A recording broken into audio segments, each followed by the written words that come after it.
Numa noite, iluminada pela grande lua cheia, alguém está dizendo que vai tomar só um copinho. Vemos duas pessoas sentadas à mesa, prestes a tomar alguma coisa. O velhinho fala que esperou por esse momento durante décadas, mas mesmo assim aquele homem só quer um copinho. Realmente uma pessoa sem coração. E esse velhinho se chama Hyongja, e esse na frente dele nem tem uma expressão no rosto. E o Hyongja fala que quando ambos se conheceram, ambos eram jovens. Mas a gente vê que o outro nem sequer reagiu ainda. E o Hyongja pensa que já fazem 40 anos desde que conheceu esse homem. Num flashback, a gente vê que ele veio aqui para usar a técnica de regressão, para voltar ao passado. A gente vê o Hyongja bem mais jovem, ficando chocado com isso. Alguém que queria usar a técnica de regressão. Uma das maiores conquistas da família Gui, que é o clã do Hyongja. Uma técnica que exigiu séculos e séculos de pesquisa. A técnica que é quase impossível de ser usada. Ele poderia ter completado ela, mas ele não teve outra escolha a não ser desistir. Os 5 materiais necessários para terminar a técnica eram impossíveis de ser coletados. E o Hyongja fala pra ele que só fará essa técnica se ele trouxer os materiais pra ele. O Sino do Trovão, um artefato sagrado do culto do vento celestial. O Divino Incenso Brasil, um artefato sagrado da divina família do dragão. A essência central de uma carpa de 10.000 anos e a alma demoníaca secreta do culto demoníaco. O Hyongja mal conseguiu juntar 5 milhões de Niang. Imagina isso tudo, mas aquele homem na frente dele conseguiu reunir todos os ingredientes. E para obter o último material, a alma demoníaca secreta do culto demoníaco, ele desapareceu do mundo por muito tempo. E o Hyongja fala que pensou que ele tinha morrido. E onde diabos ele conseguiu todos os ingredientes? Só que o homem simplesmente dá um gole e fala que realmente achou que esse título suposto da grande técnica deveria ser condenado ao inferno. E também considerou a possibilidade de matar o próprio Hyongja. E o Hyongja pensa que ele era muito jovem quando conheceu, mas agora ele se tornou um homem velho, cujo cabelo já é todo branco. E o ar ao redor dele também mudou muito. Bom, é inevitável que uma pessoa não passasse por mudanças buscando todos esses ingredientes por tanto tempo. Até que o Hyongja finalmente faz aquela famosa pergunta: por que exatamente ele quer voltar ao passado? Isso faz o homem bater a xícara dele e ele fala que fez tudo isso por vingança. E o Hyongja pergunta se é realmente necessário voltar ao passado para se vingar. Hoje em dia, ele não é poderoso o suficiente para isso? Mas o homem responde que precisa voltar ao passado. E o velhinho pergunta quem nesse mundo ele odeia tanto assim. E ele responde: Hwa Mugi. O Hyongja fica chocado só de ouvir esse nome. E é explicado que todos os líderes dos 3 grupos mais fortes que apoiaram o Murin morreram em suas mãos. O líder da aliança Murin foi morto, o líder da aliança não ortodoxa foi morto, e o demônio celestial também foi morto. A pessoa mais forte de toda a história, Hwa Mugi, simplesmente a pessoa mais poderosa dessa era. E o Hyongja fala que ele não vai conseguir derrotar o Mugi mesmo que volte ao passado. Mas o homem responde que não importa, ele precisa matá-lo, não importa o que. Até porque o demônio celestial que morreu pelas mãos do Mugi era o pai dele. Mas ele pensa que não tá buscando vingança só por ter matado o pai dele, porque ele também matou o irmão desse homem. E ele pensa que não é grande coisa pessoas que entregaram suas vidas aos demônios morrerem. E o Hyongja pergunta então por que ele tá fazendo tudo isso. Mas ele responde que o Mugi matou todos os serviçais, cozinheiros e até as crianças que não sabiam arte marcial nenhuma, além de matar todos os cachorros e gatos da seita. E o Hyongja fala que o Mugi nunca faria isso, ele não consegue acreditar, mas o homem fala que não se importa nem um pouco se ele acredita ou não. Nessa idade que ele tá hoje, ele nunca vai conseguir matar o Mugi, então ele precisa voltar ao passado. E ele pergunta o que leva uma pessoa tão poderosa assim a matar uma criança. E o Hyongja suspira e pede uma coisa pra ele: se for bem sucedido e ele conseguir voltar ao passado, ele pode fazer um favor pra esse velho homem? E o Hyongja fala que se ele voltar ao passado, encontre ele no passado. E o homem pergunta pra quê? Mas o Hyongja seriamente fala: pra você me impedir de casar. Nossa! Fica um silêncio completo, o homem nem reage a isso, mas de repente começa a rir muito. E o Hyongja fala que não tá brincando não, ele tem que parar ele de fazer isso. E o homem fala que tudo bem, ele promete que fará isso. Então nesse momento, eles irão para o lugar que a técnica será consolidada. Mas no momento que aquele homem levanta, ele tá meio desequilibrado, meio tonto. O Hyongja fica preocupado com ele, mas ele fala que tá bem, só que ele pagou um custo muito alto para conseguir todos os ingredientes, principalmente a alma demoníaca. E com todos os ingredientes necessários reunidos, o último que o Hyongja abre é a alma demoníaca. E quando tudo isso se une, faz uma aura única. E ele começa a recitar a técnica de regressão, usando o poder de todos esses ingredientes. Um brilho começa a surgir naquela sala, e ele ofusca tudo que está sendo visto naquele lugar, até que um portal portal dimensional aparece. E até o próprio Hyongja fica chocado com o que ele fez. Ele realmente conseguiu realizar a técnica. E ele chama aquele homem pra ver o que ele fez, só que a gente vê que ele tá muito cansado e tá sentado. Parece que ele tá ofegante e quase perdendo a consciência. O Hyongja olha pra ele, olha pro portal, fica preocupado com toda essa situação e se desculpa, falando que ele prometeu fazer esse portal pra ele. Mas a família dele é muito importante e ele quer voltar pro passado pra conseguir realizar essa técnica mais cedo. Só que de repente ele percebe que não consegue mover o próprio corpo. O corpo dele foi selado por alguém. E aquele homem aparece atrás dele e pergunta como o Hyongja pôde fazer isso. De todas as pessoas, logo ele! Ele pega o pescoço do Hyongja e joga ele no chão. E ele fala que perdeu a racionalidade dele por um instante e se desculpa muito. Ele só pensou que ele não conseguiria entrar no portal e entrar para não desperdiçar os materiais. O homem se acalma, tira a mão do pescoço dele e fala que ele é uma pessoa que se preocupa muito com os outros. E se preocupa muito com tudo, tendo que reunir todos esses materiais. Se fosse outra pessoa, teria matado imediatamente o Hyongja. Mas ele entende desde que seja ele. E ele agradece ao Hyongja por ter esperado por ele a vida toda. Os olhos dele se enchem de lágrimas e aquele homem finalmente sorri. O Hyongja se desculpa do fundo do coração dele, até que de repente tudo fica preto e branco e o tempo para. O homem fica se perguntando o que tá acontecendo e de repente ele vê várias e várias borboletas e repara que o tempo parou. E se pergunta o que diabo está acontecendo, até que alguém fala que ele passou todos os testes. Um sábio, um ancião com uma barba longa aparece diante dele e ele pergunta quem que esse velhinho é. E ele responde que é a pessoa que pode mandá-lo de volta ao passado. Os humanos nunca vão entender a lógica por trás do divino. Ele acha mesmo que com alguns materiais vai conseguir fazer uma regressão para o passado? Esses ingredientes não são materiais para fazer uma técnica, são testes que uma pessoa tem que passar para ser digna de voltar ao passado. E ele passou nesse teste. Ele viveu sua vida toda em prol disso, sacrificou tudo o que ele tinha por essa meta. E perdoar o Hyongja foi o último teste dele, e ele passou. Esse, na verdade, era o teste mais difícil, mas parece que ele passou disso facilmente. E o homem fala que então, se completou o teste, ele quer o desejo dele realizado agora. Ele quer voltar ao passado. Mas o ser divino pergunta o que ele vai fazer no passado. E ele fala que vai matar quem precisa ser morto e salvar quem precisa ser salvo. E o divino pergunta, então é por isso que você quer voltar ao passado? Mas ele fala também que quer viver uma vida com significado. Ele viveu toda a sua vida desesperadamente reunindo isso tudo só pra se vingar. E o ser divino pergunta se ele se arrepende de algo. E ele fala que se arrepende de tudo. Tudo o que ele fez. Desde que ele nasceu, ele se arrepende de tudo o que ele fez. Ele foi se deixando levar pelas coisas e a calamidade aconteceu. E quando menos percebeu, a vida dele tinha acabado. Ele se tornou só uma ferramenta para buscar ingredientes. Até que o ser divino dá um sorriso e fala que tá muito curioso para saber que tipo de nova vida ele vai ter. E fala que vai estar de olho nele na nova vida. De repente o tempo volta a andar, ele ouve novamente o Hyongja pedindo desculpas e ele fala que é meio sem vergonha ele falar isso, mas para ele não esquecer da promessa que ele fez. Ele precisa parar aquele casamento. O homem dá um sorriso e fala pro velhinho Hyongja ficar bem. E ele vai partindo com o aviso de se lembrar do que ele tem que fazer. Depois de um flash, a gente vê ele mais jovem acordando finalmente. A gente vê um lugar cheio de gente e ele tá em cima de um palco. E olhando pra uma estátua, ele pensa que realmente... A gente vê várias pessoas torcendo, gritando por ele. E ele fala que conseguiu voltar ao passado. Até que ele sente uma presença muito amedrontadora. Ele olha pra uma das pessoas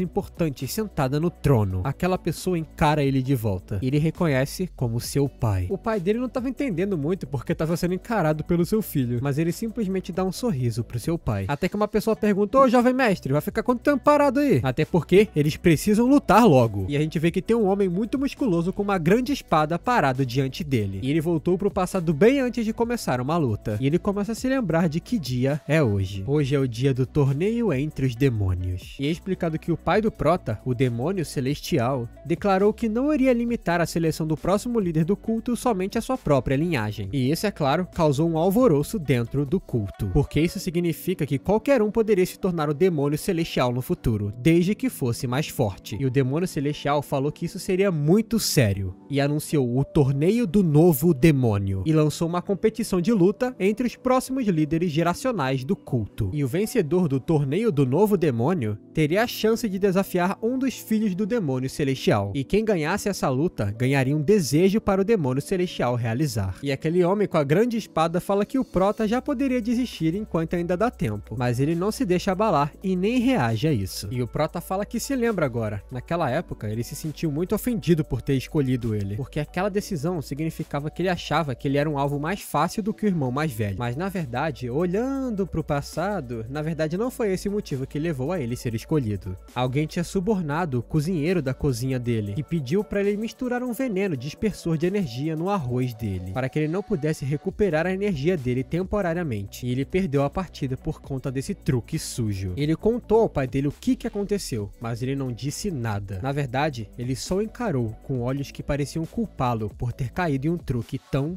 pequeno. Ele fez algumas coisas depois disso que realmente levaram um limite para compensar a derrota de hoje. E por conta dos erros e fracassos que ele cometeu, estava perdendo a posição dele na Guerra da Sucessão. E tudo começou com a derrota de hoje. E o cara fica puto que tá enfrentando ele e fala: ô, segundo jovem mestre, você vai ficar distraído aqui enquanto eu tô na tua frente? Aí ele fica em silêncio e pergunta: como é que é o teu nome mesmo? E ele fala que ele, Gu Pyungo, não vai tolerar ser ignorado. Daí o Prota fala: ah é, Gu Pyungo, é esse nome aí mesmo. E é explicado que ele é um dos 7 discípulos de um dos 8 demônios supremos, Gu Sheonpa, o demônio da espada do céu sangrento. E ele é o 5º discípulo, Gu Pyungo. E o cara já volta a provocar o Prota, falando que uma pessoa que ousava mexer com ele deveria ter habilidade. Mas o Prota olha pro pai dele e pensa que não sabia disso no passado, mas agora sabe. Aqueles olhos do pai dele, ele já sabia que o Prota estava envenenado. E o pai dele estava avaliando como ele iria superar essa situação tão problemática. Mas ele ainda tem a experiência da vida passada. Ele com certeza é capaz de derrotar o Gu Pyungo com um único movimento, sem gastar energia interna qualquer. Mas o problema é que ele não pode mostrar as verdadeiras habilidades dele aqui na frente de todo mundo. E ele coloca a mão pro alto e fala pra todo mundo que tá ali escutar. Ele fala que tem confiança na frente de todos os heróis do culto dele que estão reunidos aqui hoje. Ele vai derrotar Gu Pyungo sem usar uma única gotinha de energia interna. Todo mundo fica chocado, impressionado com isso, falando que o moleque tem coragem. E todo mundo começa a saudá-lo como um espadachim incomparável. E o Pungyo já fica em choque, que o pessoal tá todo mundo torcendo pro Prota agora. E o Pungyo fala que se é assim que ele tá jogando, ele também não vai usar energia interna. Só que nesse momento todo mundo fica em silêncio, porque a plateia não queria ver uma luta que ninguém usa energia, pô. Alguém tem que usar. Daí ele fica puto com isso, finca a espada no chão e fala pro 2º jovem mestre que mesmo que não use a energia interna dele,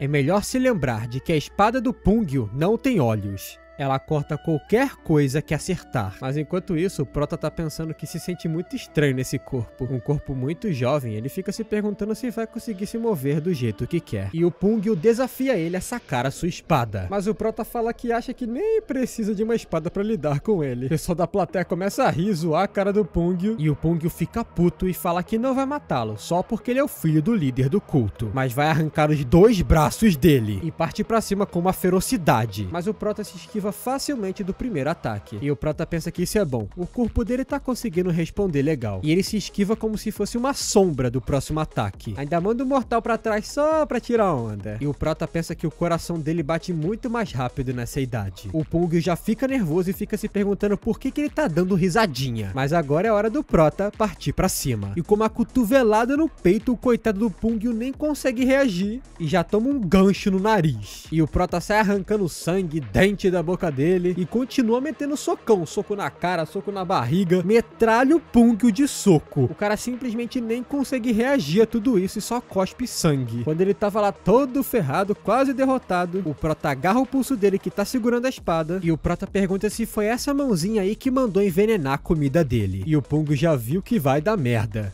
porque o Prota dá uma joelhada que quebra o braço do Pungyo completamente. E o Prota tá com sede de sangue, não tá com dó nenhuma. Todo mundo fica chocado com isso porque o Pungyo nem consegue se levantar. Ele tá chorando de dor. E a gente vê que o Prota fez tudo isso sem nem sequer sacar a espada. E ele pensa que agora que voltou ao passado, não vai deixar mais influenciar em como ele vive a vida dele. Até que de repente o demônio celestial ergue a mão, todo mundo presta atenção no que ele tem pra dizer. E ele fala que, como prometeu, vai garantir a ele um desejo. E ele pensa que normalmente as pessoas pediriam uma espada artesanal ou um manual secreto de artes marciais. Provavelmente é o que todo mundo tá tá esperando. Mas dessa vez ele vai seguir o instinto dele. E ele fala que deseja ir numa caçada com o pai dele. O pai dele o encara por um momento, o Pung o encara isso chocado, e o demônio celestial pergunta ao seu filho se ele só quer uma caçada com ele. E o Prota fala que sim, e ouviu dizer que o pai dele entrava em caçadas quando era jovem. Então, quer aprender com o melhor. Ele encara isso, se levanta, e ele simplesmente fala que vão partir amanhã, ao amanhecer. E ele levanta do seu trono e sai daquele local. Até que alguém fala que o Prota foi um idiota. E a gente vê que foi o Pung, que fala que ele ganhou e fez um pedido tão chulo quanto esse. E o Prota pergunta, como é que é seu nome mesmo? E ele fica puto de novo, falando que vai matar ele um dia. Mas o Prota pensa que agora que voltou, a vida imprudente que todos vivem não interessa pra ele mais. E mais tarde, quando o sol tá se pondo, ele se olha no espelho e pensa que realmente tá muito mais jovem. Ao contrário, é claro, daquele homem velho que ele já foi. E ele pensa, Hua Mug, o que será que ele tá fazendo agora? E ele pensa que se pudesse encontrar o Mug e matá-lo antes que ficasse forte, então resolveria tudo isso facilmente. O problema é que é uma pessoa difícil de se encontrar. Ele apareceu em Jeongu como se tivesse caído dos céus. E depois que ele destruiu a Aliança Murin, a Aliança Não Ortodoxa e o culto demoníaco, ele se escondeu no mundo. Então, não há muita informação sobre ele. Mas tentar encontrá-lo dizendo ao mundo inteiro seu nome para encontrá-lo seria um ato perigoso de provocação. Então, no fim, a maior prioridade dele ainda é se tornar mais forte do que Hua Mug. Até que alguém chama por ele e fala que ele lutou de forma excelente hoje. E quando ele escuta essa voz, ele pergunta se é a Lian. E ela fala que sim, ele estava correto. E essa é a guarda-costas dele, Lian. E ele se lembra dela. Nesse tempo, ela ainda estava viva com ele. E nessa mesma época, na vida passada, ele não sabia que ela tinha esse tamanho imenso por conta de uma arte marcial que ela aprendeu. E tudo foi para proteger ele. É a técnica de petrificação corporal. O usuário ganha a habilidade de deixar o seu corpo tão resistente quanto uma rocha temporariamente. E é uma técnica secreta, conhecida somente por certas pessoas, e foi ensinada a ela. A maior falha dessa arte marcial, no entanto, é que deixa o corpo do usuário muito grande. E ele se lembra de que ela se jogou na frente da hora de espada do Mug. E isso salvou a vida dele para que ele pudesse continuar. E ela pergunta por que ele estava olhando assim para ela. E nesse momento ele se lembra que a voz dela é muito doce. Ela estava pronta para se sacrificar por ele, sem nem pensar duas vezes. Ele tinha Lian como essencial para a vida dele, assim como oxigênio. E ele se aproxima lentamente dela e pensa que ela é maior do que ele lembrava. E ela ainda estava muito curiosa do porquê que ele estava agindo dessa maneira. E ele se lembra da história dela, Lian. Todo mundo disse que ela se tornaria a maior beleza do mundo se continuasse crescendo dessa maneira. Mas ela, que era tão bonita, de repente ficou muito gorda um dia. Isso para proteger o jovem mestre. Ele não sabia naquela época que ela tinha chorado tanto por ter ficado tão gorda. E nunca percebeu como os olhos dela ficaram inchados por conta disso. Ele fica imaginando como que ela se sentiu. Mas, como esperado da Lian, uma guarda-costas que protegeu ele todos os dias, ela percebeu uma mudança no humor dele. Mas ele chama a Lian para outro lugar. Ele quer mostrar uma coisa bem esquisitinha pra ela. E ela pergunta pra onde que eles estão indo. E ele fala que vai virar a mesa do jantar agora. Em outro lugar, no mesmo santuário ainda, nesse momento eles se encontravam na cozinha. E o jovem mestre simplesmente pergunta quem fez aquilo. O chefe principal pergunta, como assim? O que você tá dizendo? E ele pergunta novamente quem foi que envenenou a comida dele com o veneno dissipador de energia. O chefe que preparou a comida dele já tira o dele da reta,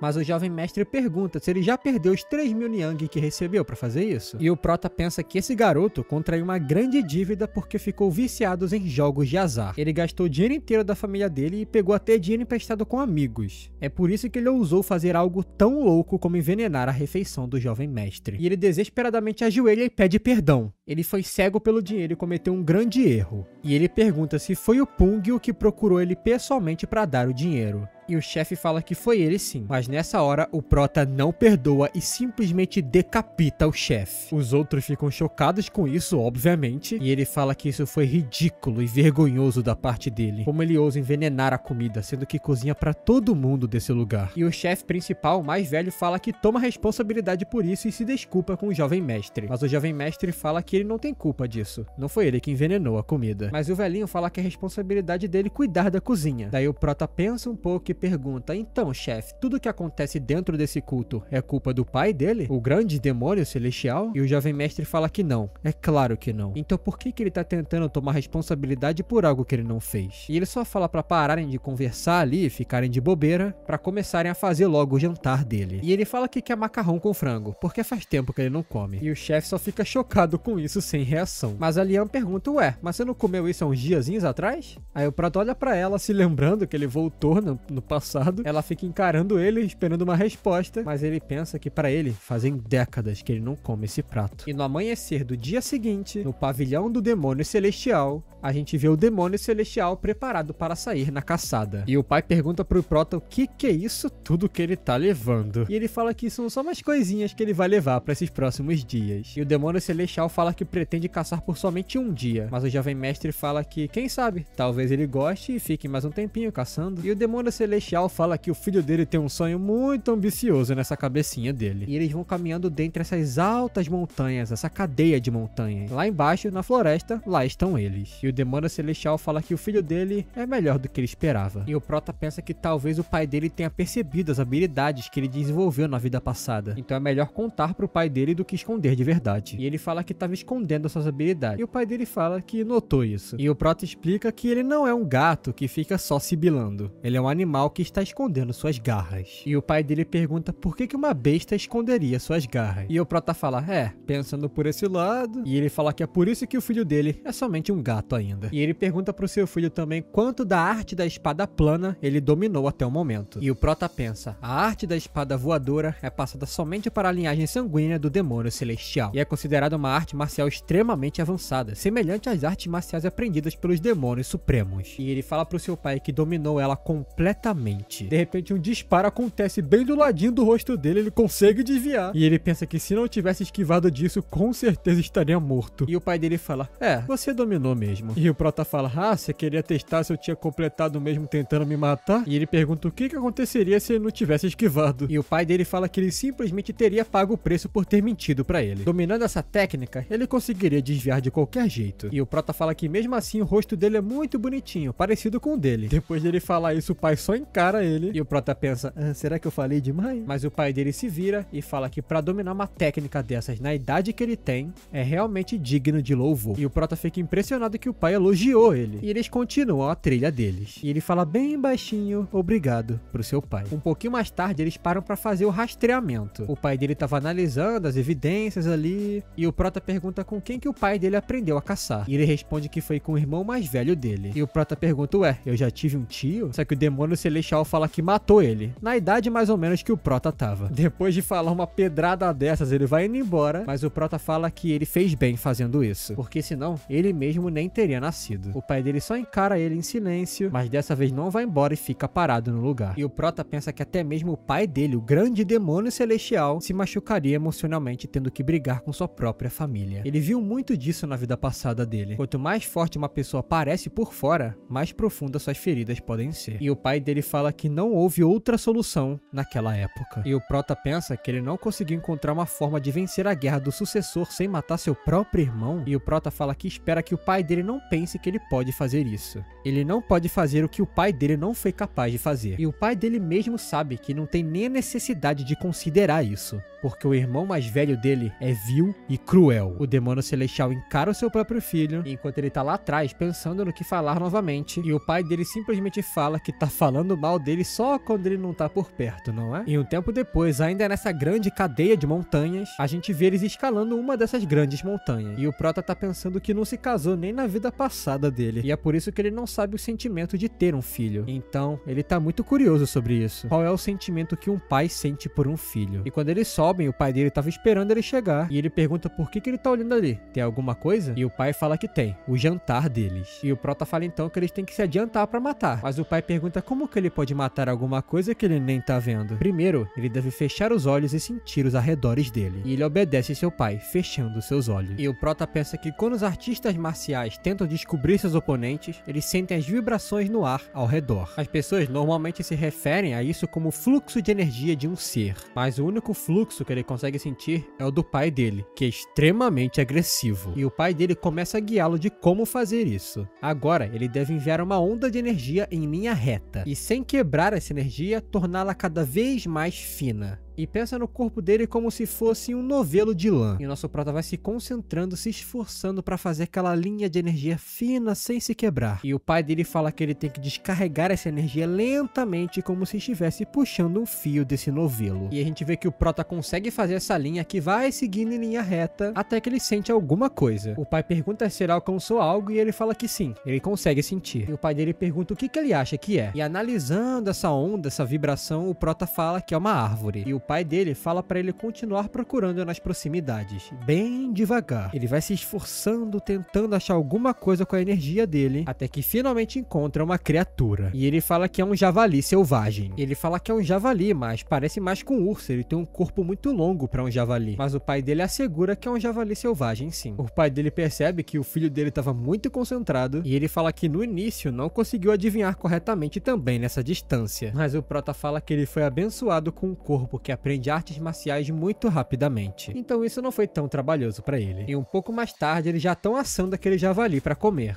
E o pai dele pergunta onde que ele aprendeu a cozinhar animais dessa maneira. E o prota fala que aprendeu de um livro. E o pai dele fala que ele parece muito habilidoso, já que nunca fez isso. E o prota fala que se sente lisonjeado pelas palavras do pai dele. E o prota pensa que na verdade já fez isso aqui inúmeras e inúmeras vezes na vida passada dele. E o prota fala pro pai dele que também preparou esse tapete que ele tá sentado agora só pra ganhar um pouquinho da gratidão dele. E então, valeu a pena carregar aquela bagagem toda. E o pai pergunta se ele queria caçar com ele esse tempo todo só pra impressionar ele, virar o sucessor. E o prota fala que não, isso não funciona com o pai dele. Ele vai se tornar o sucessor, mas com o próprio poder dele. E o pai dele fala que ele tem muita confiança nessas palavras. Então ele pergunta por que ele quis caçar com o demônio celestial. E o prota fala que tem duas razões. A primeira é para aprender as técnicas com seu próprio pai para ficar mais poderoso. E parece que ele já foi bem sucedido nisso. E o pai pergunta o que vem depois de ficar mais forte. E o prota fala que o pai dele deve ter entendido mal ele. Ele não quer ficar mais forte para se tornar o demônio celestial. O pai dele tá saudável e forte ainda. Ele não quer desperdiçar a juventude dele tentando se tornar o pai dele. E ele pensa que vai ficar muito satisfeito se puder aprender as artes marciais do demônio celestial, tornando-se um sucessor. Mas o prota pensa que seriamente precisa aprender a arte demoníaca das 9 calamidades rapidamente e dominá-la. Na verdade não, ele tem que se tornar ainda mais poderoso do que isso. Até porque o seu pai, que dominou essa técnica, morreu nas mãos do Mugi. Ele precisa ficar forte além da compreensão. E o pai dele pergunta qual é a segunda razão. E ele vê que o pai dele tá curioso, dá um sorrisinho e fala que também queria passar um tempo com o pai dele. Até porque é a primeira vez que eles fazem isso. E o pai dele dá um sorrisinho e fala que esse sentimento aí é inútil e um dia vai matá-lo. Mas o prota fala, como assim inútil? Eu tô passando tempo com a pessoa mais forte que eu conheço. Se ele cantar uma música, vai ser a melhor música do mundo. E se ele beber um licor, vai ser o melhor licor do mundo. Daí o pai dele reflete, olha pro lado e o prota começa a refletir novamente. Ele pensa que sempre que tenta se lembrar do pai dele, não tem lembranças dele. Afinal, as memórias do medo não contam como memória. E nessa vida, ele não quer ter somente esse tipo de memória. Isso não é pelo bem do pai dele, é para o bem dele. E quando já tava de manhã novamente, o prota fala que já tava na hora de voltar, né? Mas o pai dele fala que ele não vai a lugar nenhum. Ele saiu pra caçar com o demônio celestial, então tem que voltar pra casa com pelo menos o corpo de um tigre. E o prota fica, peraí, quê? E o pai dele fala pra ele não ficar ali parado igual idiota e seguir ele logo. E ele obedece o seu pai. Caminhando, eles vão parar num bambuzal. E o pai dele indica novamente para que ele feche seus olhos. O alvo dele atualmente está a 100 léguas dali, muito mais longe do que a última presa. E dessa vez ele guia seu filho para que ele infunda a energia no vento. E o prota pensa que em todo o tempo que ele passou aprendendo artes marciais, nunca pensou em infundir a energia dele no vento. Ninguém nunca ensinou isso para ele. E todas as artes marciais que ele aprendeu nos livros e nesse tipo de coisa, em pergaminhos, nenhuma delas tinha nada sobre isso. E o pai guia ele para que descarregue essa energia. E novamente o prota vai fazendo aquela pequena linha de energia interna. E o pai dele fala que se ele for muito lento e muito cuidadoso, tudo que ele vai acabar é com apenas um truquezinho barato. Se ele quiser usar isso em uma situação real, ele precisa enviar sua energia pro alvo o mais rápido possível. E o prota fecha bem os olhos, aperta os olhos e se concentra. E aquela linha de energia dele parece bem mais grossa, bem mais densa que a outra. E ele pensa que consegue sentir o vento com a energia dele. Mas como ele vai combinar esses dois? E aquela linha de energia vai tentando se infundir, até que ele percebe como que faz. Para infundir os dois não é passar energia pelo vento, ele precisa entrelaçá-las como se fossem duas linhas diferentes de um mesmo novelo de lã. E essa linha dele agora muito mais rápida vai caçando a próxima presa. Essa energia passa pelo bambuzal como se fosse um raio, até que finalmente encontra um tigre. E o prota fica um pouco chocado e fala que realmente é um tigre. E ele pergunta pro pai dele o que tem de errado, mas o pai dele fala pra ele não ficar tão preguiçosinho durante o treinamento dele não. Quanto mais linhas de energia ele consegue manter, maiores são as chances dele sobreviver numa situação real. E o Prota fala que terá isso em mente. Um pouco mais tarde eles já estão parando pra beber e o Prota fala que esse é o trunfo dele mais poderoso. Daí o pai dá um golinho nessa bebida e fala que é muito boa na verdade. E o Prota fala que é muito forte pra ele ainda, só que é só pra disfarçar, porque ele pensa que isso é uma mentirada.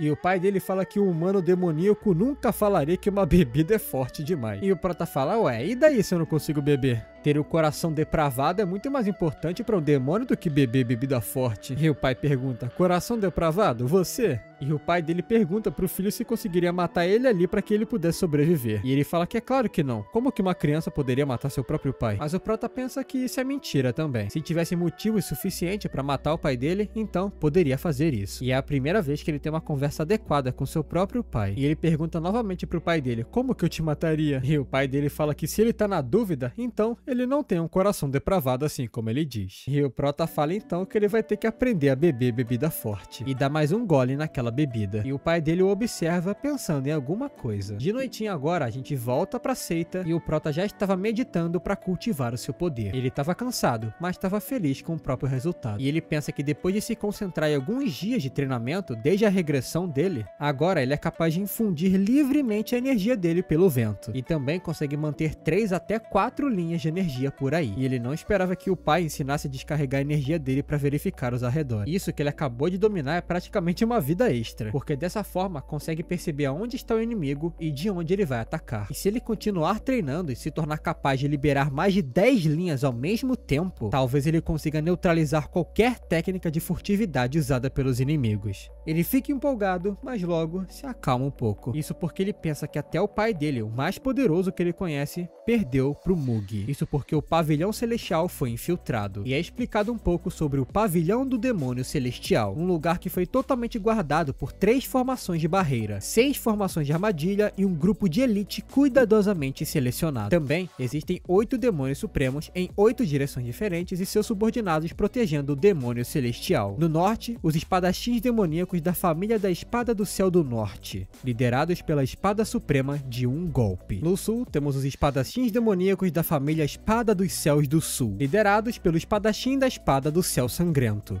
No leste, estão os punhos de ferro da facção do Punho Oriental, liderados pelo demônio do Punho Invicto. No ocidente, estão os feiticeiros demoníacos da formação da Ilusão Ocidental, liderados pelo demônio Roubador de Almas. No nordeste, os espadachins sem rosto, que têm o objetivo de se tornarem o demônio sorridente. No sudeste, aos espadachins bêbados, que estão sempre bêbados como o demônio bêbado. No sudoeste, estão os presas venenosas, que pesquisam todo tipo de veneno junto com o Rei Venenoso. E finalmente, no noroeste, estão os monges loucos, que são alucinados pela crença do Buda demoníaco de iludir o mundo. E o Prota pensa que naquela época, achou que o inimigo tinha invadido de fora. No entanto, não foi esse o caso. Ele percebeu mais tarde que a defesa externa nunca foi quebrada. Ele tem certeza de que alguém entre os 8 demônios supremos deixou que o Mug entrasse no pavilhão do demônio celestial onde o pai dele estava. O traidor nunca foi achado e pode haver mais de um. Mas para ele não importa, porque a partir desse momento, ele vai tratar qualquer um dos 8 demônios supremos como se fossem traidores. Depois que o demônio celestial, o pai dele, morreu, nenhum dos 8 demônios supremos buscou vingança. Em vez disso, decidiram fechar o culto demoníaco. E isso ainda é um evento em um futuro muito longe, então sabe tudo sobre os 8 demônios supremos. Ele sabe que tipo de vida viveram e como foram seus últimos momentos de vida. Ele sai de onde ele estava, vai caminhando lentamente e ele pensa que dessa vez vai usar os 8 demônios supremos ao seu favor. Até que ele para diante de uma porta e ouve alguém falando lá atrás. Alguém pergunta, ô gordinha, o mestre tá treinando ainda? E a gente vê que é um careca que tá perguntando quantos dias ele vai ficar lá ainda. E se ele não sair, ele vai arrastar ele pra fora. Ela fica brava perguntando o que ele disse, mas o Prota sai e pergunta pra Lian o que tá acontecendo aqui. E o careca já fica em choque de ver o jovem mestre. E o Prota fala, ah Lian, eu falei que você podia sair daqui enquanto eu tava treinando, você ficou aqui me esperando mesmo? Até que o carecão vai se aproximando, ah, que bom que você saiu, segundo o jovem mestre. Por que você tá treinando tanto assim ultimamente, hein? E o Prota pensa que esse cara é um dos discípulos do espadachim do céu sanguíneo, Yang Po. E ele pensa que a razão pelo qual ele age com tanta ousadia assim é inteiramente por conta do demônio celestial. Depois que ele anunciou que qualquer um poderia se tornar o seu sucessor, ser filho do demônio celestial já não parece tão especial assim. E de fato, isso alimentou muitos desejos ambiciosos de muitos dentro daquele culto, principalmente de derrotar os filhos do demônio celestial para ganharem notoriedade. E o Prota já pergunta o que o carecão quer, e o careca já fala se o Prota sabe. O Pungil, aquele cara que o Prota quebrou o braço, já não pode mais praticar artes marciais. E o Prota fala, tá, e daí? Você quer que eu faça o quê? Vá lá dar sopinha pra ele? E o careca pergunta se ele tá brincando agora. Mas o Prota fala que não tem intimidade suficiente com esse careca aí pra conversar sobre esse tipo de coisa. Mas o careca fala que o Prota tem que se desculpar oficialmente com ele. E o Prota pensa que sabe por que esse cara tá fazendo isso. O melhor discípulo do Céu Sangrento ainda não foi selecionado. É por isso que os discípulos do Céu Sangrento estão tentando impressioná-lo. E esse Yang Po aí quer o pedido de desculpas do Prota para que ele ganhe um pouco de notoriedade no culto dele. E o Prota fala que não acha que o mestre dele vai escolhê-lo como o melhor discípulo se ele fizer isso não. Mas o careca fala que isso é bobagem, ele tá ali para ajudar o amigo dele. Mas o Prota fala que já é o suficiente de conversinha. Agora, o Prota quer que esse careca se desculpe com ele. E o Yung Po pergunta pelo quê? E o Prota responde que é porque ele foi rude com a subordinada dele. E nesse momento ele tem que se desculpar com ela. Obviamente o cara não tava com vontade de fazer isso, e a Lian fala que tá tudo bem, mas pro Prota não tá tudo bem. E a Lian nem contesta isso, ela fica toda vermelhinha. E o Prota vai se aproximando do Yung Po e fala que ele foi rude com a subordinada dele, então ele deve ajoelhar e pedir desculpas agora. E o Yung Po pergunta se ele quer que ele ajoelhe na frente da gordinha, é? E o Prota fala, novamente sendo rude, não é? E o Yung Po fala que o Prota tá maluco, ele prefere morrer do que ajoelhar diante dela. E o Prota fala, ah, você prefere morrer? E era tudo que ele precisava ouvir. Ele vai garantir esse desejo pra ele. E o Prota lentamente vai sacando a espada dele. O carecão já fica em choque com isso. A Lian também, mas de uma forma bem mais, como é que eu posso dizer, mais agradável. E o Yung Po fala que o Prota tá ficando maluco, mas ele continua mandando, ajoelha e se desculpa. Ou o carecão morre. É uma escolha. E o Prota sabe muito bem que o mestre do Yung Po não vai ficar feliz de saber que ele recuou de um combate. E o carecão pergunta por que ele tá indo tão longe assim. E o Prota fala que não se importa se ele tava aqui pra procurar ele. Ele até pode entender essa vingança em grupo que ele tá fazendo, mas não vai permitir que insulte a subordinada dele. E o cara começa a rir e realmente pergunta se vai matá-lo por conta dessa porquinha aí que ele tá protegendo. E o Prota fala que ela significa muito pra ele e mataria sem nem pensar duas vezes.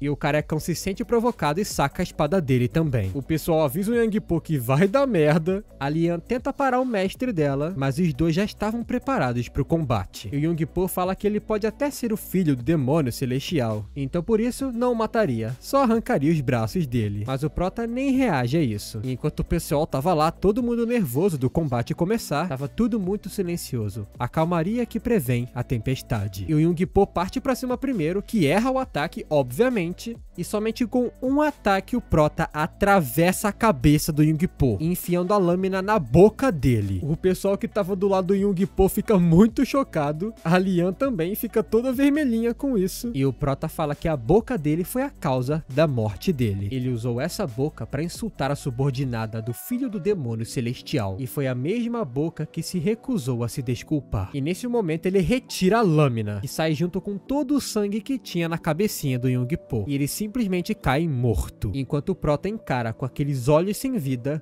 o corpo sem vida. O pessoal que tava junto com o Yang Po já vai correndo preocupado e fala que vai haver consequências pro jovem mestre do que ele fez agora. E o Prota fala que a boca dele se parece com a do cara que acabou de morrer e pede para que passe as palavras dele exatamente do jeito que ele vai dizer agora. E se alguém ousar dizer de forma diferente o que ele disse, vai encontrá-lo ao anoitecer. Daí eles vão carregando o corpo do Yung Po pra longe e a Lian pergunta por que ele fez isso. Ele fez isso por alguém como ela, que é somente uma subordinada dele. E o Prota pensa que a Lian, novamente, estava muito preocupada com ele, mesmo que ela que tenha sido insultada nesse momento. E ele fala que não foi exatamente por conta dela, só matou alguém que merecia morrer. Mas a Lian fala que ele provavelmente vai arrumar problemas com o líder do Céu Sangrento. E o Prota pensa que é é compreensível que a Lian esteja tão assustada com essa situação. Até porque os 8 mestres marciais do culto demoníaco possuem grande influência. Eles possuem proezas marciais e subordinados que nem mesmo o pai dele pode ignorar. E o espadachim do céu sangrento é um dos 8 demônios supremos. E o prota quebrou o braço de um deles, fazendo com que ele não pudesse mais praticar artes marciais e acabou de matar outro dele. Mas o prota responde a Lian que fala que ele não vai fazer nada, porque ele não vai ganhar nada se envolvendo nessa história. Ele com certeza seria criticado porque não ensinou seus próprios discípulos da forma que deveria. Mas a Lian fala que o orgulho dele pode ter sido ferido, mas o prota fala que ele não tem esse orgulho não. E ele fala que de qualquer maneira a Lian também não tem que se preocupar com ele. E novamente ela fica toda envergonhadinha e o prota só passa lentamente por ela. E o prota pensa que é o contrário do que ele falou. No caso, ele que vai ganhar alguma coisa matando esse cara. Ele esmagou o Pungyo em uma luta e agora matou o Yangpu. Ele vai ser capaz de atrair a atenção de todos dentro do culto. E se a Guerra da Sucessão for marcada por pontos, ele acabou de ganhar um. Até que de repente a Lian começa a agradecer pelo que ele fez. Ela ficou muito feliz que ele ficou do lado dela. Significa muito pra ela, do fundo do coração dela. O prota dá um sorrisinho pra ela e fala que é melhor que ela não fique só agradecida não. Ela não pode esquecer isso pelo resto da vida, hein? E ela fala, tudo bem, jovem mestre. Mas o prota no fundo não se importava muito com isso não. Ele só queria que a Lian continuasse sorrindo. Ele quer que ela viva a vida dela sorrindo dessa maneira. Mais tarde, com a grande lua cheia no céu, no jardim do pavilhão, o prota estava sentado em uma rocha, refletindo. E o prota fica pensando como que seria se ele não tivesse descoberto sobre a grande técnica da regressão. Como a vida dele estaria agora. Até que ele sente uma aura muito sinistra. Ele vê lentamente o reflexo dele numa lâmina. E essa lâmina vai se aproximando do pescoço dele. E ele repara que é o espadachim do céu sangrento. E percebe que ele chegou mais rápido do que ele esperava. E fala que não contava com ele ali agora. Será que ele consegue esquivar dessa lâmina no estado atual que ele tá? E ele pensa que não importa o tanto de conhecimento que ele ganhou na vida passada. Se a energia interna dele não acompanhar a mente dele, não vai adiantar de nada. Mas simplesmente a lâmina vai recuando e o espadachim do céu sangrento se senta ao lado dele. Os dois ficam em silêncio, mas o espadachim dá um sorrisão pra ele. E ele pergunta pro prota por que ele fez aquilo. E o prota fala que é porque ele agiu como se fosse um idiota. E o prota pergunta realmente se ele veio começar uma briga com o filho mais novo do demônio celestial, que não dá a mínima pra aquele tipo de idiota. Daí o espadachim do céu sangrento chuta a lâmina,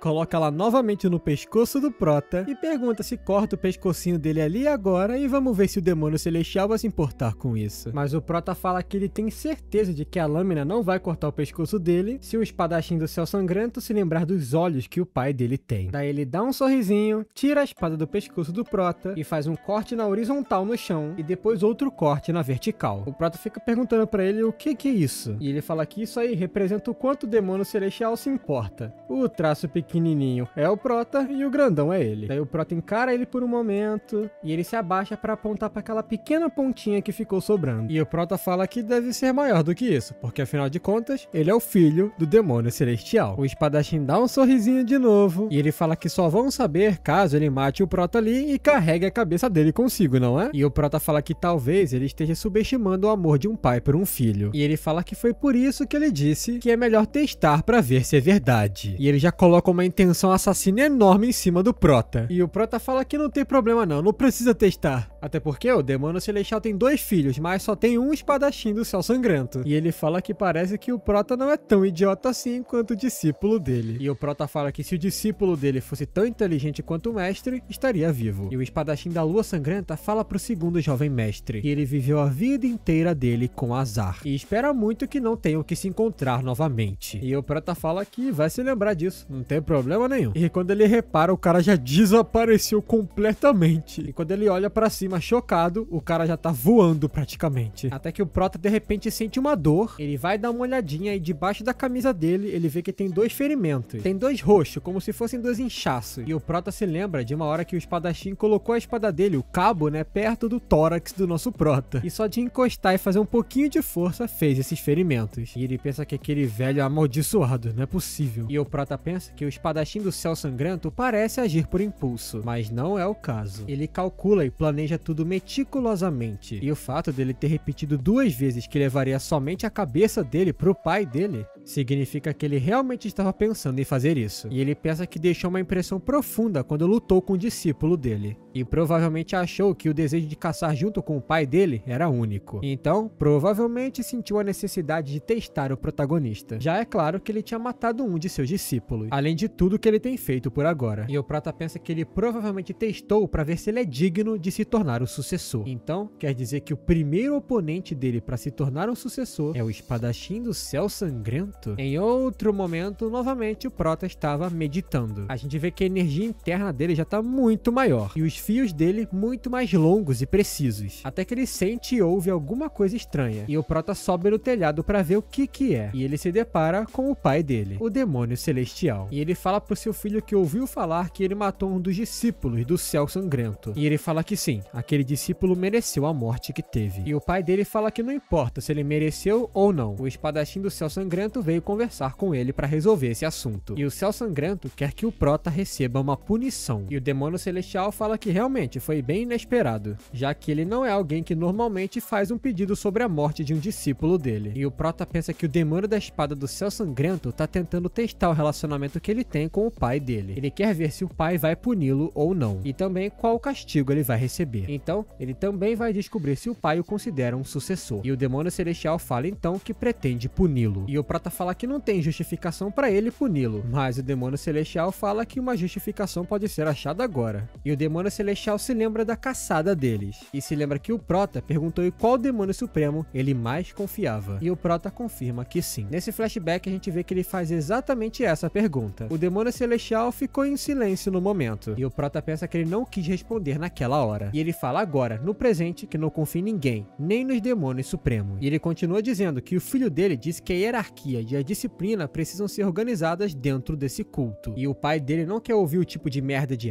ter que se livrar da corrupção, ele quer ouvir o que realmente o filho dele pensa que deve ser feito no culto. Eles ficam se encarando por um momento, e o prota fala que sente como se em algum lugar ao longo de todo esse caminho, eles perderam o verdadeiro caminho de um demônio. O pai dele fica chocado com essas palavras e realmente pergunta isso. Perdeu o caminho demoníaco? E ele pergunta pro seu filho o que o caminho demoníaco significa pra ele. E o prota fala que ele acredita que o caminho do demônio é a crença que somente o culto deles tem, pra derrotar o mal absoluto. E o pai dele fica se perguntando, mal absoluto? E ele fala que não acha que a facção ortodoxa seja o oposto do culto dele. E o pai pergunta o que é então. E ele fala que o oposto deles é o mal absoluto. Ele está se referindo ao mal absoluto, que é tão covarde e maligno que nenhum humano no mundo pode suportar. Um mal que até os demônios desprezam e se afastam dele. E ele fala que a facção ortodoxa lida com males menores, mas não acha que eles sejam capazes de lidar com o mal absoluto. Afinal, a facção ortodoxa sempre perdoa as pessoas. E enquanto eles valorizam as pessoas, como podem ser competentes para um mal que abandonou sua humanidade e fica solta por aí? E o prota fala que eles são a única existência dentro dos Murim que podem se livrar do mal, que é atrocioso e perverso, sendo ainda mais perverso do que ele. E quando esse grande mal que a facção ortodoxa não consegue lidar se ajoelha diante deles, é aí que realmente eles vão concluir o caminho do demônio. E se eles não conseguem nem seguir o verdadeiro caminho do demônio, não podem ir tão longe. E caso não consigam, devem se punir para que possam sobreviver. O demônio celestial fica meio sem reação depois de ouvir tudo isso. E o prota pensa que tem certeza que o pai dele nunca pensou nisso antes, nem nunca ouviu falar de nada assim. Porque ele não aprendeu isso e nem percebeu isso enquanto estava nesse culto. Ele percebeu isso enquanto vagou pelas planícies centrais durante toda a vida passada dele. E o pai dele simplesmente pergunta se ele tem algum outro pensamento arrogante para compartilhar com ele, mas o prota fala que não, já foi o suficiente. E o pai dele fala que agora talvez saiba por que o demônio da espada do céu sangrento quer que castigue seu próprio filho. Ele quer usá-lo como teste. E o prota fala que talvez ele tenha visto a chance de ser um candidato a sucessor, mas o pai fala que talvez ele tenha o visto como uma pessoa que pode bagunçar o culto. Mas o prota fala que seja qual for o motivo, aquele velho com certeza tem um bom olho para perceber o extraordinário. Daí o pai dele pensa um pouquinho, mas depois fala para segui-lo para outro lugar. E o prota pergunta para onde que eles vão tão tarde da noite assim. E eles foram até a Caverna Divina Menor. São portões de pedra que ficam numa pequena montanha. E o prota pensa que a Caverna Menor Divina é um lugar onde um possível candidato que poderia se tornar o demônio celestial, um discípulo do demônio celestial ou um filho do demônio celestial vai ser testado. Entrar é fácil, mas se não conseguirem passar pelas provas, então vão ficar presos para sempre. A chance de sucesso é 50-50. Metade das pessoas que têm conexão sanguínea com o demônio celestial que entrou perderam suas vidas. Esse lugar é tão perigoso que até o irmão do Prota, que é extremamente ambicioso, nem mencionou que queria entrar. Mas esse é um lugar que ele deve passar pelo menos uma vez se quiser se tornar o demônio celestial. E o Prota pergunta se o pai dele realmente quer que ele entre ali, mas o pai dele responde que entrou mais ou menos na idade que o Prota tá agora. E ele pergunta quanto tempo o pai dele levou pra sair de lá. E o demônio celestial responde que demorou 2 meses. O Prota pensa que o pai dele é o demônio celestial com maior aptidão de artes marciais de toda a história. E ainda assim levou 2 meses pra conseguir sair. E o demônio celestial continua falando que ele foi o único a conseguir fazer essa proeza. Os outros demônios celestiais levaram uma média de 3 anos. E o Prota pergunta se realmente ele quer que ele entre sem nenhuma preparação. Essa é a punição que ele estava pensando esse tempo todo? Daí eles se encaram, os dois ficam em silêncio. E o Prota pensa que o pai dele tá mandando ele pra um lugar que provavelmente ele vai morrer só porque o espadachim do céu sangrento quer que ele receba uma punição. Ele realmente não se importa com seu filho, ou ele quer muito que o Prota fique mais forte e sobreviva a isso. Daí o Prota dá um sorrisinho e fala que já que esse momento chegou, não queria falar nada não, mas vai sair mais rápido do que o seu pai. E o demônio celestial dá um sorrisinho também e fala pra ele tentar sair vivo dali. Então, ele entra nesse lugar, que parece um templo bem silencioso. E ele pensa o quão terrível deve ser esse local para as pessoas demorarem tanto tempo pra sair. Até que ele vê um longo corredor e vai caminhando na direção do final dele. Até que ele vê uma pedra com escritas. E tem 3 tópicos. 1. Derrota todos os seus inimigos sem usar aura de espada ou aura de espada melhorada. 2. Se você não conseguir ter sucesso dentro do prazo, você terá outra chance somente 10 dias depois. 3. Aqueles que estão prontos, fiquem dentro do círculo carmesim. E o Prota fica pensando, 10 dias? Como assim? Até que no canto ele vê vários vasos com bolinhas de grãos, tipo soja. E fica se perguntando se tem que comer aquilo. E ele pensa que não tem intenção de perder mais tempo ali. E entra no círculo vermelho. De repente, vários manequins de treino aparecem. Todos são o mesmo manequim, mas todos têm uma faixa vermelha em um lugar diferente do corpo. E o Prota pensa o óbvio, parece que ele tem que cortar exatamente onde as marcas vermelhas estão. E ele já começa fazendo isso, cortando os 2 primeiros, até que pega o ritmo e começa a cortar vários e vários dos manequins. Ele vai fatiando cada um deles sem nem pensar muito, até que num momento ele se cansa um pouco e pensa que eles são mais duros do que ele pensava. E na hora tinha um que tava indo embora, e o Prota vai correndo pensando que não poderia deixar ele voltar, e no último segundo consegue fazer um corte. Mas nesse momento já tinham mais 3 que também estavam tentando ir embora, mas ele rapidamente consegue cortar os 3 também. Mas lá no fundo tinha um último que já tava quase indo embora, e ele pensa que aquele é o último. E o manequim vai lentamente afundando naquele buraco, mas o Prota rapidamente consegue decapitar o manequim. E o Prota pensa que quase gastou mais 10 dias dentro desse lugar só por causa de um descuido. E ele pensa que se fosse na vida passada, nesse ponto que ele tá agora, ele nunca conseguiria fazer isso. Até que na porta ele vê outra pedra escrita. E as pessoas aqui marcaram com quantas tentativas conseguiram passar disso. Uma pessoa passou com 9 tentativas, a outra com 16, a outra com 37, uma nem sabia se conseguiria voltar pra casa. Até que um conseguiu completar em 6 tentativas, o mais poderoso até o momento. Mas o Prota vê que nenhum deles é o pai dele, até que ele vê uma coisa escrita e identifica, é claramente o pai dele. E tá somente escrito, idiotas. E o Prota nem acredita que ele mandou essa pros ancestrais, até que ele chega na próxima sala e novamente tinha aquele mesmo círculo carmesim no chão. E o Prota percebe que nessa sala tem diversos tipos de armas. E provavelmente para fazer esse teste ele tem que pegar alguma delas. A primeira regra é: use as espadas que estão penduradas na parede para partir a pedra ao meio em 2 horas. Ele não pode usar a aura de espada ou a aura de espada melhorada. Regra número 2: se não conseguir ter sucesso dentro do prazo, terá outra chance somente 20 dias depois. Regra 3: aqueles que estiverem prontos devem entrar no círculo carmesim. E o Prota entra sem nem pensar muito, até que o altar aparece na frente dele com uma pedra perfeitamente esférica. E o Prota pensa que tem 2 horas para cortar uma simples bolinha, e ele pensa que se usasse a aura dele, cortaria centenas e centenas em 2 horas. Então por isso deve haver uma razão para as instruções. Ele pega uma das espadas que tá na parede, mas quando acerta a pedra, ela simplesmente quebra a lâmina. E o Prota pensa que tentar cortar desse jeito talvez não dê certo, né? E o Prota pensa então que vai usar a aura dele e vai correr rapidamente pro próximo desafio. Mas ele recua na hora que vai fazer isso e fala que seria muito fácil se fosse dessa maneira. E ele fica se perguntando como que os outros outros fizeram isso. E ele vai novamente ver os relatos das outras pessoas. A primeira disse que conseguiu com uma tentativa usando a aura de espada melhorada. A segunda tentou 89 vezes cortar sem a aura, mas falhou e usou a aura para cortar. Uma pessoa disse que conseguiu cortar sem a aura de espada melhorada. E a pessoa de baixo nem acreditou na de cima. E a próxima pessoa se perguntou como que faria isso sem a aura de espada. E a próxima pessoa disse que a pessoa que disse que cortou sem aura tá mentindo. E a pessoa de baixo concordou. Só que o prota fica procurando o pai dele, até que tem um comentário dizendo que isso aqui é completamente sem sentido. Se houver calor na lâmina, ele perde. E o prota fica se perguntando o que isso significa. Até que outra pessoa disse que ele pode sim usar a aura de espada. Mas o prota interpreta isso, porque tá escrito você pode usar, não que você deve usar. E o prota pensa então que esse teste tem que ser passado sem usar a aura. Provavelmente foi um recado que o pai dele deixou para avisá-lo, porque o calor é gerado quando você usa uma aura de espada melhorada. Então o prota pega uma outra espada, quebra na pedra, pega um machado e quebra na pedra, pega uma marreta e quebra na pedra, e ele fica extremamente cansado tentando quebrar essa pedra. Ele pensa que fez isso tudo e não conseguiu nenhum arranhãozinho. Como é que ele vai conseguir cortar isso ao meio? E ele pensa que o tempo dele já tá quase acabando. E ele cogita também usar a aura de espada. Mas ele se acalma um pouco e pensa que o pai dele conseguiu sem usar a aura. Até que ele se lembra do seu pai e pensa que pode ser a técnica dele. Então, ele começa a sentir a energia ao redor de si. Aquela linha de energia vai lentamente na direção da pedra esférica e vai penetrando no material dela para analisar. E o prota percebe uma coisa, realmente tem uma linha fraca nessa bola. Agora ele consegue ver exatamente onde precisa cortar. Ele pega a espada e continua sentindo enquanto se aproxima. E pensa que não é uma ilusão. Realmente, aquela linha fraca que fica no meio é exatamente suficiente para cortá-la ao meio. Então, depois de fazer essa conclusão, ele faz o corte. E realmente consegue dividir em dois. E ele pensa que finalmente conseguiu. Mas quando ele olha, dentro daquele corte tinha outra bolinha. E olhando bem de perto, ele vê que é uma pílula de essência demoníaca. Se um humano demoníaco que aprendeu artes marciais demoníacas consumir essa pílula, então ele será capaz de obter uma quantidade tremenda de energia. E o prota pensa que se tivesse cortado com a aura de espada, essa pílula teria explodido com o calor. E ele pensa que essa é a recompensa por cortar somente com a espada. E ele agradece ao aviso do seu pai, que não poderia usar calor. E antes de ir para o próximo desafio, ele se senta para meditar. E parece que nesse momento ele está absorvendo a energia da pílula. A gente vê uma grande aura demoníaca em volta dele, até que ele finalmente consegue extrair essa energia e abre os olhos. Nesse momento ele se sente muito mais forte. Ele consegue sentir o poder fluindo pelo corpo dele como nunca antes. A coisa que ele mais precisou desde que voltou para o passado era a energia, e agora conseguiu. O próximo desafio também tem 3 regras. A primeira é diferenciar a vida e morte. A segunda é que se ele reprovar, ele terá outra chance 5 dias depois. E a mesma coisa, quem estiver pronto, entre no círculo carmesim. E o prota fica se perguntando que tipo de desafio vai ser esse. Mas é claro, ele entra no círculo. E de repente uma grande tabuleta aparece diante dele. Cada uma tem ramos de flores, galhos e esse tipo de coisa. E o prota pensa que o desafio é para diferenciar ervas de plantas venenosas. E o prota pensa que já foi muito atrás desse tipo de coisa. Uns ingredientes que o Ryong já pedia para ele. Então ele sabe diferenciar todo tipo de erva das plantas venenosas e seus efeitos. Isso vai ser molezinha pra ele. Daí ele pega a primeira erva e fala que é somente uma erva, não é venenosa. Só que de repente a tabuleta vai descendo. E o prota pensa que é um sistema do desafio pra pessoa não ganhar na sorte. Ou seja, precisa de um segundo teste. Aquela pessoa que realmente entende desse tipo de coisa tem que provar a erva que pegou. E após um tempo ele já estava selecionando a última, a tabuleta volta pro chão e o prota pensa que ela não vai voltar, talvez tenha acabado. Indo para a próxima sala, ele vê os relatos de todo mundo. O primeiro falou que ia se tornar um humano venenoso em breve. O segundo falou que esse teste era ridículo,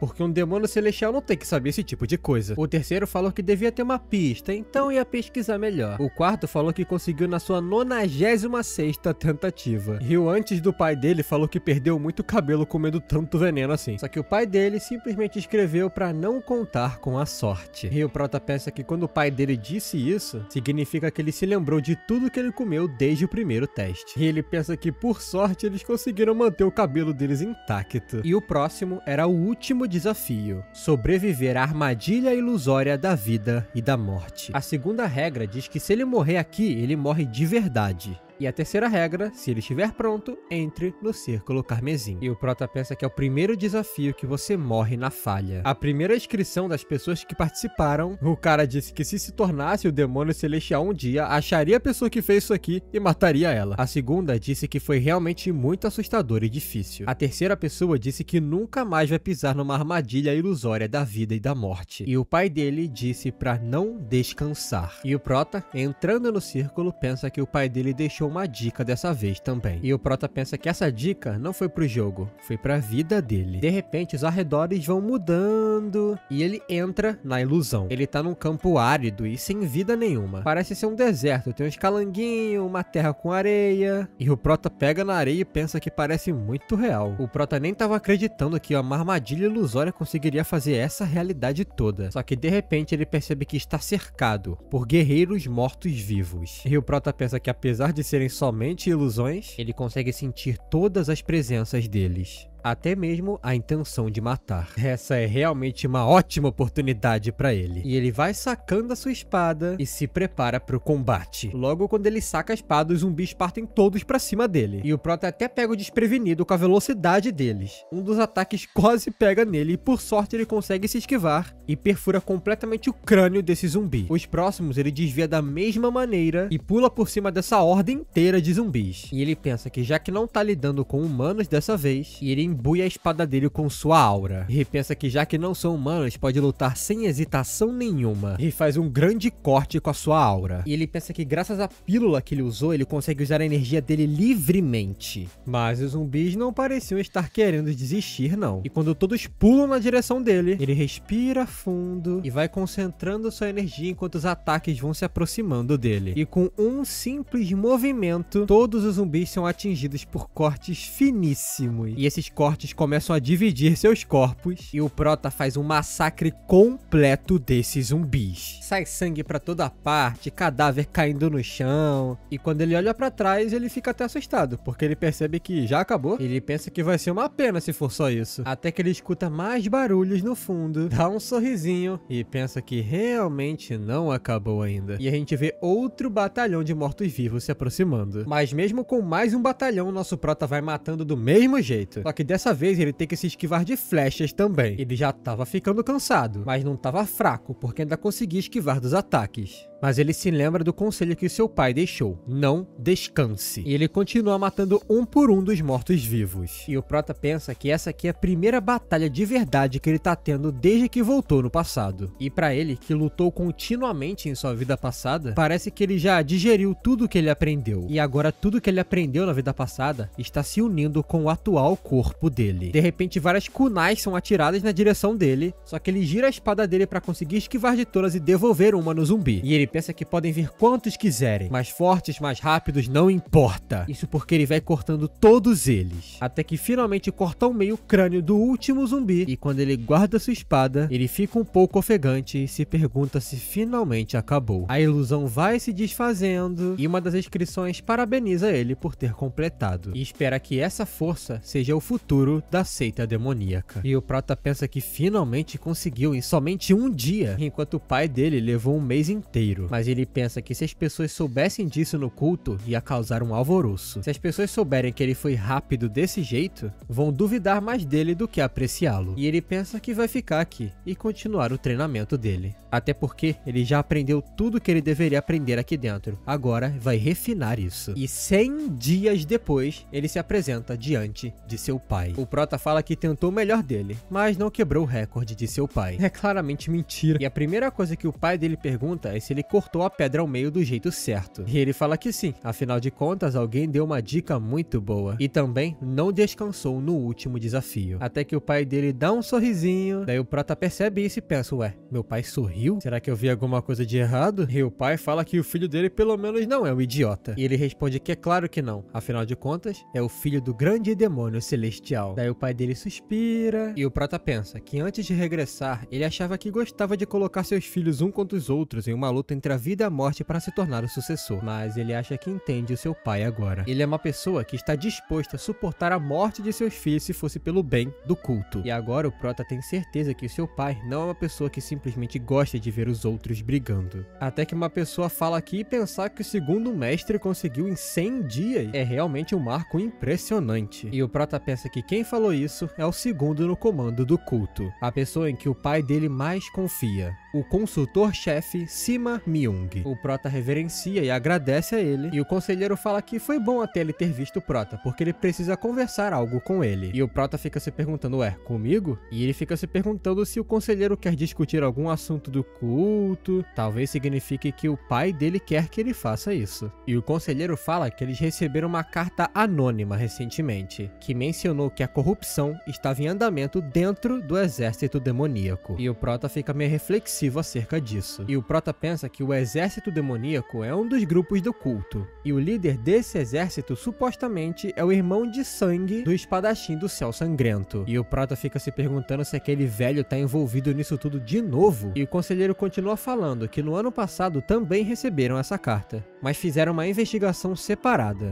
E ela terminou em fracasso, porque o oficial de investigação especial foi morto. E o prota pergunta se foi morto pelo exército demoníaco. E o conselheiro fala que sim, e a pessoa que matou o investigador cometeu suicídio logo depois disso. E o conselheiro vai direto ao ponto e fala que quer que o prota seja um investigador especial disso, e que tome conta desse assunto pessoalmente. E o prota pensa, obviamente, que isso é muito perigoso. Qualquer um que foi encontrado como cúmplice da corrupção será executado. E qualquer um que se envolve com a corrupção fará de tudo para esconder seus próprios crimes. Mesmo que o investigador seja filho do demônio celestial, não vão pegar leve com o prota. E o prota fala que o conselheiro tá mandando ele para uma missão suicida. E o conselheiro fala que é verdade, ele tem que colocar a vida dele em risco para conseguir realizar essa missão. E o prota pensa que deve ser mais um dos testes de seu pai. E o demônio celestial pergunta pro seu filho se ele não disse um dia que conseguiria controlar o pessoal. E ele fala que sim, mas quando se tornasse o demônio celestial. E o pai fala então que ele tá com medinho. E o prota fala que se ele colocar dessa maneira, não vai ter como ele recusar. E ele entende o recado e fala que vai aceitar a missão. E ele pensa que não sabe o que seu pai tá planejando, mas ele vai ter uma boa performance. E o prota fala, aliás, podem ser meus últimos momentos de vida, você não quer sair pra tomar alguma coisa não? Só que o pai dele simplesmente sai andando e ignora ele. E o prota fala que ele parece durão, mas ele se importa de verdade com o pessoal. Mas o conselheiro fala que nunca pensou por esse lado não. E na manhã seguinte, a gente vê um carcundinho ainda encontrar o prota. E ele se apresenta como Seo Daryong. Ele é do pavilhão da Nirvana e faz parte do escritório de investigação especial. E o prota pergunta o que o Darion tá fazendo ali, porque ele disse pro conselheiro que queria ver a garota mais bonita do pavilhão Nirvana. E o Darion fala que parece que ele é a garota mais bonita nos olhos do conselheiro. O prota fica meio estressado com essa resposta, mas fala que eles têm que ir pro trabalho logo. E o Darion pergunta, ué, você já tá saindo? E o prota responde que sim. E o prota pergunta que tipo de pessoa é o comandante do exército demoníaco. E o Daryong começa a explicar tudo, dizendo que o comandante do exército demoníaco se chama Gu Xiaonyang. E ele é o irmão mais novo do Gu Xiongpa, o demônio da espada do céu sangrento. E esse ano é o 8º ano em que ele comanda o exército demoníaco. E à medida que o exército demoníaco assumiu várias missões perigosas, ele aumentou o nível onde todos reconhecem o exército como um de elite. E o prota fala então que ele tá fazendo um bom trabalho. Só que de repente o prota para, encara o Darion e ele pergunta o que foi. E o prota pergunta se ele realmente quer investigar isso com ele. E o Darion fala que sim, ele quer. Mas o prota pergunta por que ele tá olhando e andando assim. Ele não consegue sentir nenhum entusiasmo quando ele fala. Mas ele fala que é porque se eles revelarem a corrupção, nada vai mudar. E o prota pensa que o cara tá dizendo que se os executivos do culto não mudarem, o culto não vai mudar. E ele reflete e talvez seja verdade. E ele pergunta pro Daryong se ele não tá assustado. E ele fala que não. E o prota pergunta, não mesmo? Mesmo que o último investigador tenha morrido? E o Darion choca completamente o prota respondendo ele, falando que o último investigador pessoal foi a pessoa que cuidava dele, a pessoa que liderava ele e que ensinou tudo o que ele sabe hoje. E o prota fica meio sem graça agora que ele tava falando tudo aquilo pro cara e a gente vê o rostinho triste dele. E um pouquinho mais tarde, na corte demoníaca do dragão, o guarda pergunta de onde esse cara é. E o Darion toma a frente e fala que ele é investigador especial do pavilhão Nirvana. E fala pro cara se afastar já que ele tem negócios com o comandante do exército. E o prota pensa que esse cara tem bolas. E o primeiro guarda fala que ele é investigador especial, ele não parece tão especial assim. E o outro fala que ele não pode subir sem permissão. Daí o Darion pega um papelzinho e fala que tá aqui o documento de ordem. E o guarda careca fala pra ele esperar que ele vai reportar pro superior dele. Mas o Darion fala que não tem caô não, porque ele vai encontrar o superior dele, então eles vão entrar agora. Mas o cara continua falando que ele não pode entrar sem permissão. E o Darion realmente pergunta se o guarda está parando o investigador especial com o seu documento, mas o carequinha fala que isso não é merda nenhuma. Investigador especial ou não, aqui ele segue as regras. E o Darion fica puto quando ele fala isso. E o outro fala que esse título de investigador especial não significa nada aqui. Ele fica meio nervoso, sem o que falar, mas o prota vai se aproximando e pergunta se eles conhecem e sabem quem ele é. E os guardas meio nervosos, né, respondem que sabem. E o prota pergunta, ah, vocês sabem? E mesmo assim, sabendo a minha identidade, ele chuta o saco dos dois e fala que mesmo conhecendo a identidade dele, continuam falando esse tipo de merda e sendo mal educados e desrespeitosos? O Darion fica em choque quando o prota faz isso, mas o prota fala pra eles seguirem o caminho logo. E quando eles entram, a gente vê um pessoal que não parece ser muito bonitinho não, e nem muito bem apessoado. E o Darion já pega o documento e fala pra todo mundo sair da frente porque tá ocorrendo uma investigação especial agora. E pergunta se todo mundo ali quer acabar na prisão. E o pessoal começa a rir, ninguém leva ele a sério. E um carecão lá atrás pergunta quem que é esse pessoal que veio fazer furdúncio aqui. E ele fala que é o investigador especial Dariong. E pede para que o careca revele a identidade dele. E ele se apresenta como Godang, o capitão do primeiro pelotão do exército demoníaco. E o Dariong sussurra pro prota sobre esse cara. Ele fala que ele é o segundo no comando, mas é notório por fazer coisas atrocitas. E o Godang vai se aproximando e pergunta por que ele não tá falando nada. Mas o Dariong coloca a bronca. Ele fala que ele é um investigador especial do pavilhão Nirvana que está em exercício de sua função. Mas o Godang pergunta o que ele vai fazer se ele não obedecer. E o Dariong fala que todo mundo ali vai ser preso por estar interrompendo a investigação. E o Godang pergunta, preso? E ele e os outros começam a rir do Dariong. E ele fala, nossa, estou tão assustado, quero ver você tentar fazer isso. Até que o prota aparece e fala que já faz um bom tempo que não vê o capitão. E ele fala que talvez a última vez tenha sido naquele banquete, não é? Mas quando o prota aperta a mão dele, ele faz muita força. E o Godang sente a pressão. E o prota fala calmamente que eles vieram para tratar de um negócio urgente. E precisam ver o comandante do exército demoníaco. E se ele ousar ficar no caminho, vai perder essa mão para sempre. Mas o Godang fala que tem algumas pessoas que acham que as espadas não funcionam contra elas só porque nasceram nobres. E o prota pergunta se ele consegue pegar uma espada agora com essa mãozinha dele. E o Godang aposta no que vai cair primeiro, a espada dele ou o intestino dele. Mas depois de um tempo, ele sai da frente. E o prota agradece por ele ter saído da frente e fala que vai comprar um drinkzinho pra ele da próxima. E quando eles vão seguindo, o Dariong pergunta se o prota já conhecia o Godang. Mas ele fala que não, ele encontrou ele pela primeira vez hoje. E o Dariong pergunta então por que ele saiu do caminho. E o prota fala que quebrou a mão dele, de propósito.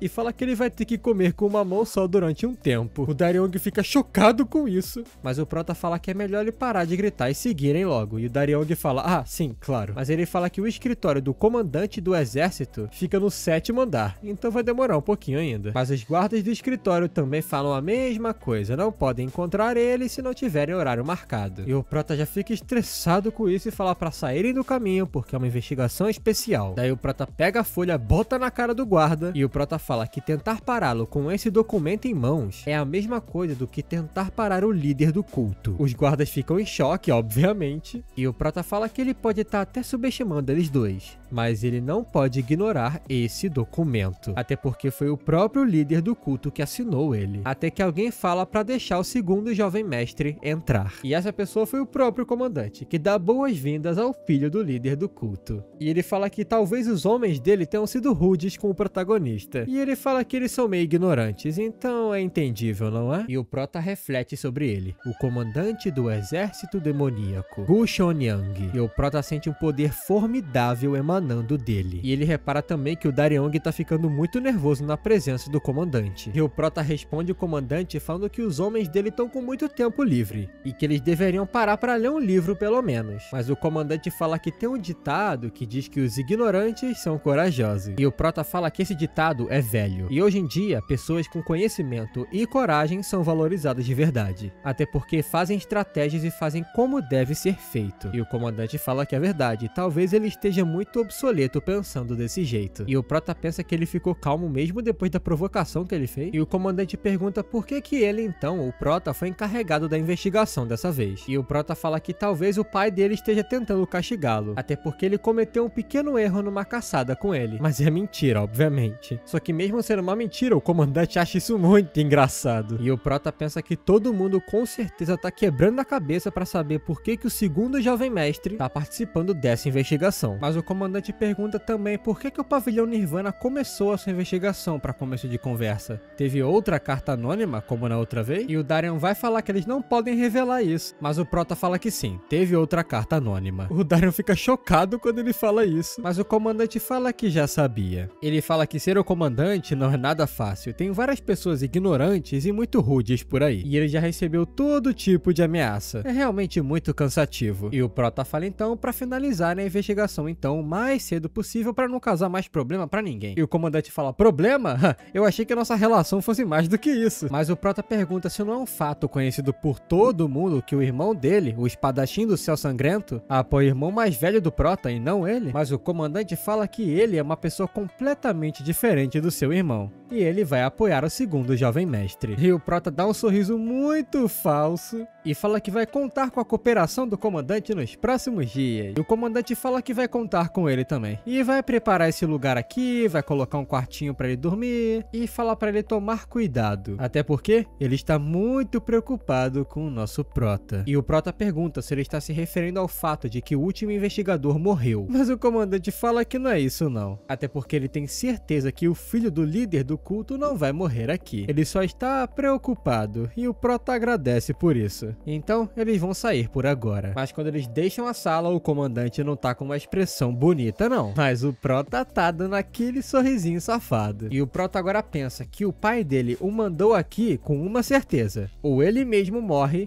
ou o comandante morre. E falando nele, o líder do culto estava conversando com o seu conselheiro. E o conselheiro fala que é um assunto muito importante e que ele deveria ter cuidado disso, não segundo o jovem mestre. Mas o demônio celestial fala que o filho dele disse que eles perderam completamente o caminho de ser um demônio. E o conselheiro pergunta se foi por isso que ele mandou seu filho lá. E o líder do culto fala que se ele quer falar sobre coisas tão grandiosas assim, então ele vai ter que provar que é grandioso com suas próprias ações. E o conselheiro fica em completo choque que o líder do culto fez isso. E enquanto isso, no pavilhão do exército demoníaco, a gente vê um corvo pendurado e morto. E o pessoal do exército fica se perguntando o que é isso? Que sinal que eles estão tentando deixar? Por que eles deixaram um corvo morto aqui? E o pessoal tá achando que foi o pavilhão Nirvana que fez isso. E o Prota percebe que as pessoas que barraram eles na entrada são as pessoas que estão mais bravas com isso. Até que alguém fala que isso foi demais. E um cara mais alto com uma cicatriz no rosto vai se aproximando. E o Prota pergunta quem é essa pessoa. E ele se autodenomina Jang Ho, o comandante do terceiro pelotão do exército demoníaco. E o Dariong fala que esse comandante aparentemente é o mais poderoso dentre os comandantes. E ele tem um temperamento muito difícil de lidar. E o Prota pergunta se o Jang tem alguma reclamação pra fazer. E o Jang fala que nem precisa dizer, né? Que tipo de coisa foi essa que eles colocaram no meio de um corredor que várias pessoas passam por ele? E o Prota responde que alguém do exército jogou esse corvo morto na cama dele. Então ele achou que fosse alguma coisa cultural e pendurou. E o comandante fala que em vez de ele fazer algo tão desagradável assim, poderia ter punido quem fez isso. E o Prota fala que tudo bem então, vai começar por ele. E o Jang pergunta do que ele tá falando. E o Prota fala, ué, da investigação. E o Jang já fica em choque que ele falou disso tão de repente. E o Prota fala agora que está requerindo todos os antecedentes do comandante Jang. E também tudo relacionado ao financeiro dele e toda a movimentação do dinheiro dele. Mas o Jang fala que ele não pode fazer uma coisa dessas com ele. Mas o Prota não estava nem pestanejando e encara ele, falando que ele pode sim. O Jang pisa no chão muito puto, racha o chão com aquela força, mas o Prota fala que entende que ele deve estar frustrado por conta disso, mas saiba que vai haver consequências se ele ficar no caminho da investigação. E os soldados dele começam a acalmar o comandante, falando para deixar passar, e o Prota fala que vai começar a investigação por ele. E o Jang fala que tudo bem e só quer ver como que isso vai acabar. E um pouco mais tarde, naquele mesmo pavilhão,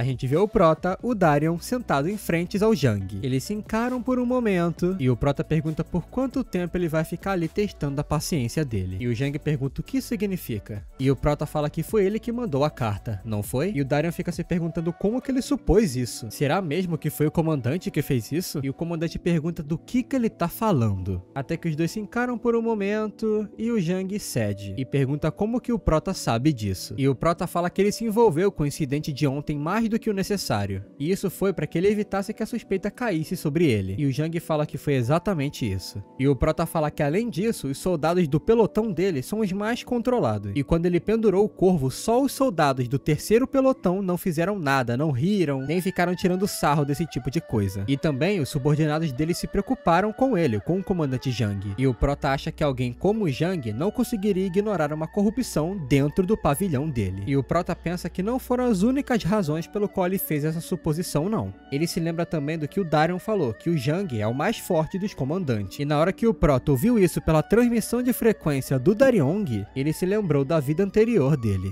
Um incidente onde o comandante do corpo mais forte entre os comandantes do corpo do exército morreu. E provavelmente, o motivo pelo qual ele morreu foi a carta anônima que ele enviou. E o Jang fala que enviou a carta, mas não escreveu os detalhes exatos. Embora nunca imaginou que o segundo jovem mestre viria para realizar a investigação. E o Prota pergunta então o que ele pensou quando soube disso. E o Jang se desculpa antes de falar isso, mas ele pensa que eles estavam ferrados. E o Prota pergunta pro Daryong se é muito comum os mais jovens falarem assim com os mais velhos. Mas o Daryong fala que ele é mais jovem que o Jang, né? E o Prota se lembra que ele não tá na vida passada, né? Mas ele fala que de qualquer jeito vão voltar ao assunto principal. O que está acontecendo nesse lugar? E o Jang fala que o comandante tá usando o exército demoníaco para os seus motivos pessoais. Ele tá aceitando dinheiro de pedido de assassinato e obrigando seus subordinados a fazerem o trabalho. Ambos o Prota quanto o Darion ficam chocados com isso. O Prota pensa que ele estava se envolvendo com coisa ruim, mas isso vai muito além do que ele imaginou. Já é um sério problema um exército ter os seus próprios artistas marciais livremente andando por aí, mas agora fazendo isso por ganho financeiro? E o Darion pergunta como que isso é possível, mas o Prota fala que pelas suposições dele, analisando a situação, provavelmente é o primeiro pelotão que tá fazendo isso. E o Jang fala que sim, e pergunta como que ele sabe disso. E o Prota fala que soube disso quando viu a reação do terceiro pelotão de acordo com a relação do primeiro. E ele fala também que os membros do primeiro pelotão foram os primeiros a barrar a investigação. E também foram os que mais fizeram alvoroço quando o corvo foi pendurado. E o Prota pergunta pro Jang como ele descobriu que eram eles. E o Jang fala sobre o artista marcial que se matou depois de matar o último investigador. Ele fala que era seu amigo. E também foi a primeira pessoa a enviar a carta anônima. E o Prota pergunta o quão próximo eles eram. E o Jang parece que fica meio emocionado com isso, fica meio triste de falar sobre. E ele fala que eles entraram no culto juntos. É como se fossem família. E o Prota pergunta quem ele acha que matou ele. O Jang fala que com certeza foi o comandante do exército que deu a ordem. Mas ele acha que foi o comandante do primeiro pelotão que matou pessoalmente o seu amigo. E o Prota pensa que se o que o Jang tá falando é verdade, isso é um caso de corrupção muito sério, no qual o líder do exército está envolvido e o líder do primeiro pelotão também. E o Prota pensa que eles chegaram ao ponto até de matar o investigador. E ele se pergunta se o pai dele ou o conselheiro já não sabiam disso, porque ele tem certeza de que eles teriam percebido, e talvez seja por isso que ele tenha sido mandado aqui. E o pai dele quer testá-lo para saber se ele consegue resolver esse tipo de problema. E o Prota fala pro Jang que ele fez um ótimo amigo. E o Jang fala que de fato, sim, ele era um bom amigo. Mas o Jang fala que não foi um bom amigo para ele, porque ele teria feito algo quando ele morreu. Mas o Prota fica em silêncio nesse momento e logo depois ele agradece por toda a cooperação que o Jang forneceu à investigação. Nessa hora ele fica meio chocado com essas palavras, mas depois desata em lágrimas pelo seu amigo que morreu. E o Prota pensa que vendo tudo isso que tá acontecendo agora, talvez ele tenha esperança de que o caminho demoníaco perdido volte. O culto divino do demônio celestial que ele quer é um lugar onde pessoas como Jang estão assumindo papéis importantes. Embora o Jang tenha morrido na vida anterior, ele não vai deixar que isso aconteça novamente, porque o objetivo da regressão dele é salvar as pessoas que não deveriam ter morrido. E quando eles saem da conversa, o Darion chama a atenção do Prota e fala que ele é muito diferente dos rumores que ouviu sobre ele. E o Prota pergunta que tipo de rumor foi esse que ele ouviu. E o Darion se desculpa antes de falar, mas são rumores que falaram que ele não era muito adequado para se tornar o próximo demônio celestial. E o Prota fala que tudo bem, isso pode ser encarado como um tipo de elogio também. Até porque, pra ele, ser adequado pra ser o demônio celestial não importa muito. Até porque, no momento atual, o culto não parece estar sendo dominado pelo medo. E talvez não seja a hora de mudar as coisas. O Darion fica meio chocado com isso, e o Prota continua pensando que esse culto precisa mudar. Se não mudar, o que espera ele, a família dele e o culto é somente o extermínio. E no dia seguinte, a gente vê uma pessoa chamando desesperadamente o Prota pra ele ver uma coisa. E quando eles vão se aproximando, o Prota fica chocado, porque ele vê várias pessoas reunidas e uma pessoa no chão ensanguentada. E, inclusive o Darion também tá um pouco machucado. O Prota pergunta se o Darion tá bem, ele fala que ele tá, mas o colega dele tá bem machucado. O Prota percebe que as costelas dele estão quebradas e fala para levá-lo para a enfermaria imediatamente. O pessoal do pavilhão Nirvana vai levando ele e o Prota pergunta se foi o Godang que fez isso. E ele fala que óbvio que foi. E o Prota pergunta qual a razão de machucar o investigador do pavilhão Nirvana. E o Godang fala que é porque o otário ali esbarrou no ombro dele sem pedir desculpas e foi embora. E o Prota fala que tem certeza absoluta que foi o Godang que esbarrou e de propósito. Então ele que deveria pedir desculpas agora. E o Godang fala que ele é muito perspicaz, porque isso é verdade. E o Prota simplesmente fala que eles são veneno. E o Godang pergunta a quem que ele tá se referindo. E o Prota fala que os subordinados dele são veneno pro Godang. E ele fica se perguntando do que o Prota tá falando.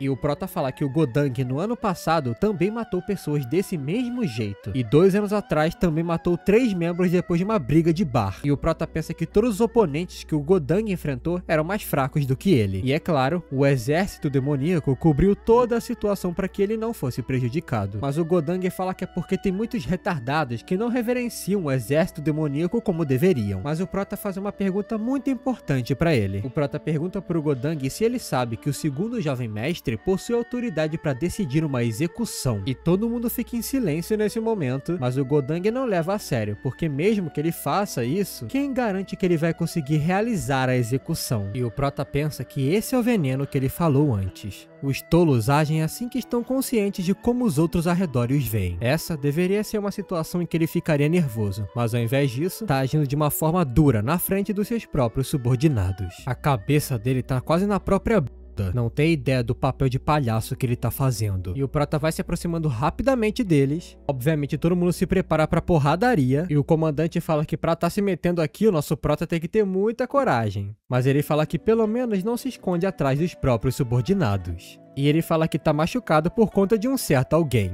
E o Prota fala que tudo bem, ele não vai usar a mão direita dele também. Será que fica justo? Mas o comandante pergunta se ele pretende voltar pro papaizinho se ficar machucado. Mas o Prota promete pela palavra dele que ele não vai tomar responsabilidade alguma se acabar morrendo aqui. E o Darion fica se perguntando o que o Prota tá fazendo. Mas isso funciona muito bem, porque o comandante se anima e agora quer lutar. E o Darion passa uma mensagem pro Prota secretamente. E fala que esse comandante é ambidestro, então ele consegue usar a espada tanto com a mão esquerda quanto com a direita. E o Prota pensa que é por isso que ele está tão confiante, mas o Prota se prepara mesmo assim somente com a sua mão esquerda. Todo mundo fica nessa tensão pré-combate, mas o primeiro a atacar é o comandante. Esse golpe dele no chão é tão poderoso que até racha o chão no caminho. E ele tenta acertar o Prota de todo jeito, só que ele é muito rápido. E mesmo usando somente a mão esquerda, ele tem movimentos rápidos com a lâmina. E facilmente, como se fosse manteiga, corta e arranca o braço esquerdo do comandante. E enquanto ele tá lá gritando de dor, ele já toma outra porrada na cara, agora com o cabo da espada. E ele cai no chão sem nem conseguir lutar contra. O terceiro pelotão parte pra cima do Prota. O Darion avisa o Prota pra ele reagir a isso, só que ele facilmente corta os pescoços dos 2 primeiros que vieram pra cima dele. E o resto do pelotão fica impressionado e não parte pra cima. E o Prota fala que matou aqueles 2 porque isso é traição. Até que ele escuta o comandante pedindo por misericórdia. Ele tá lá sem o braço dele rastejando na direção do Prota. Até que o Prota pergunta pro comandante o que ele acha que aconteceu com as famílias das pessoas que ele matou naquela briga de bar. Ele fica sem resposta pra isso, e o Prota fala que duvida muito que ele saiba, porque ele não se importa, não é? E o Prota fala que o comandante matou o filho e o marido daquela família. Eles não conseguiram viver mais como uma família normal. E o comandante grita que ele estava errado na época. Mas o Prota fala pra ele fazer silêncio e pisa na cabeça do comandante. O pelotão nem sequer tem uma reação pra isso. O Darion também tá um pouco enojado com a situação, mas o Prota simplesmente pergunta quem ele acha que é pra matar as pessoas do culto dele. Em um lugar completamente diferente, a gente vê uma linda mulher tocando um instrumento. E nesse mesmo lugar, dançarinas faziam seu espetáculo. A gente vê alguém colocando um drink num copinho, e são o comandante supremo do exército demoníaco e o Prota sentados à mesa. E o comandante fala que ele teve problemas, não é? E o Prota fala que sim. Não foi intencional, mas foi um conflito. E o líder do exército fala que o primeiro comandante estava lá porque ele não teve muita escolha. Além do fato de que o primeiro comandante tinha muitas informações questionáveis sobre ele. Mas o Prota pensa que esse cara é realmente um lixo, não é? Ele tá por trás de tudo isso, usou o primeiro comandante como subordinado e agora tá falando mal do próprio subordinado. E ele continua falando que já que um dos comandantes dele morreu durante a investigação, com certeza o Prota vai ser o alvo de qualquer coisa que eles tentem retaliar. E ele pergunta o que o Prota acha disso. O que eles acham de só fechar essa investigação de alguma maneira? Ou será que o Prota acha que um comandante e 3 subordinados mortos não é nada demais? E o Prota até agradece pela consideração e fala que realmente ele quer acabar com as coisas muito bem, só que tem um grande problema. E o líder pergunta qual é. O Prota fala que não tem nenhuma evidência. Ele veio para uma investigação oficial e vai voltar de mão abanando sem evidência nenhuma. Mas o líder fala que ele pode só forjar uma evidência. Mas o Prota fala que isso não será possível. Até porque na carta enviada dessa vez dizia que pedidos externos de dinheiro foram aceitos. E não é algo que pode ser facilmente encoberto. E para encher toda a investigação, o Prota fala que é necessária uma prova. Só que ele só pensa sem falar que essa prova é o líder na frente dele. E ele percebe a malícia do Prota e eles ficam se encarando por um momento. E ele pensa que ele que deve dar um fim à investigação. Mais tarde a gente vê o Darion se perguntando o que o segundo jovem mestre tá fazendo aqui. E ele fala que tá aqui pra ver o pessoal machucado. Qual que é o problema? E o Darion fala que o cara que tava ferido tá sendo curado agora. E ele agradece pelo Prota ter chamado esse doutor. E o Prota fala que não tem problema, porque atualmente ele é um investigador também, ou seja, eles são parceiros de trabalho. Até que alguém pergunta se o Prota tá ali, e quem chamou ele foi o médico demoníaco. E o Prota pensa que ele é o médico mais habilitado do culto. E ele não trata simplesmente qualquer um, ele só trata pessoas importantes dentro do culto. O Prota pergunta como que tá a condição do cara, e o médico responde que felizmente a vida dele não corre perigo, mas ele vai ter que se recuperar por um bom tempo antes de voltar pro trabalho. E o Prota fala que essa pessoa se machucou na realização de um trabalho muito importante no culto. Então, o médico tinha de usar os melhores remédios. E ele fala que vai fazer exatamente como ele manda. Até que o Prota percebe que o pessoal do Nirvana tava olhando estranho pra ele. Só que eles só estavam bem agradecidos mesmo. O Prota fica meio sem graça, assim, se ajeita. Mas ele continua a conversa com Darion, que pergunta o que o comandante do exército falou.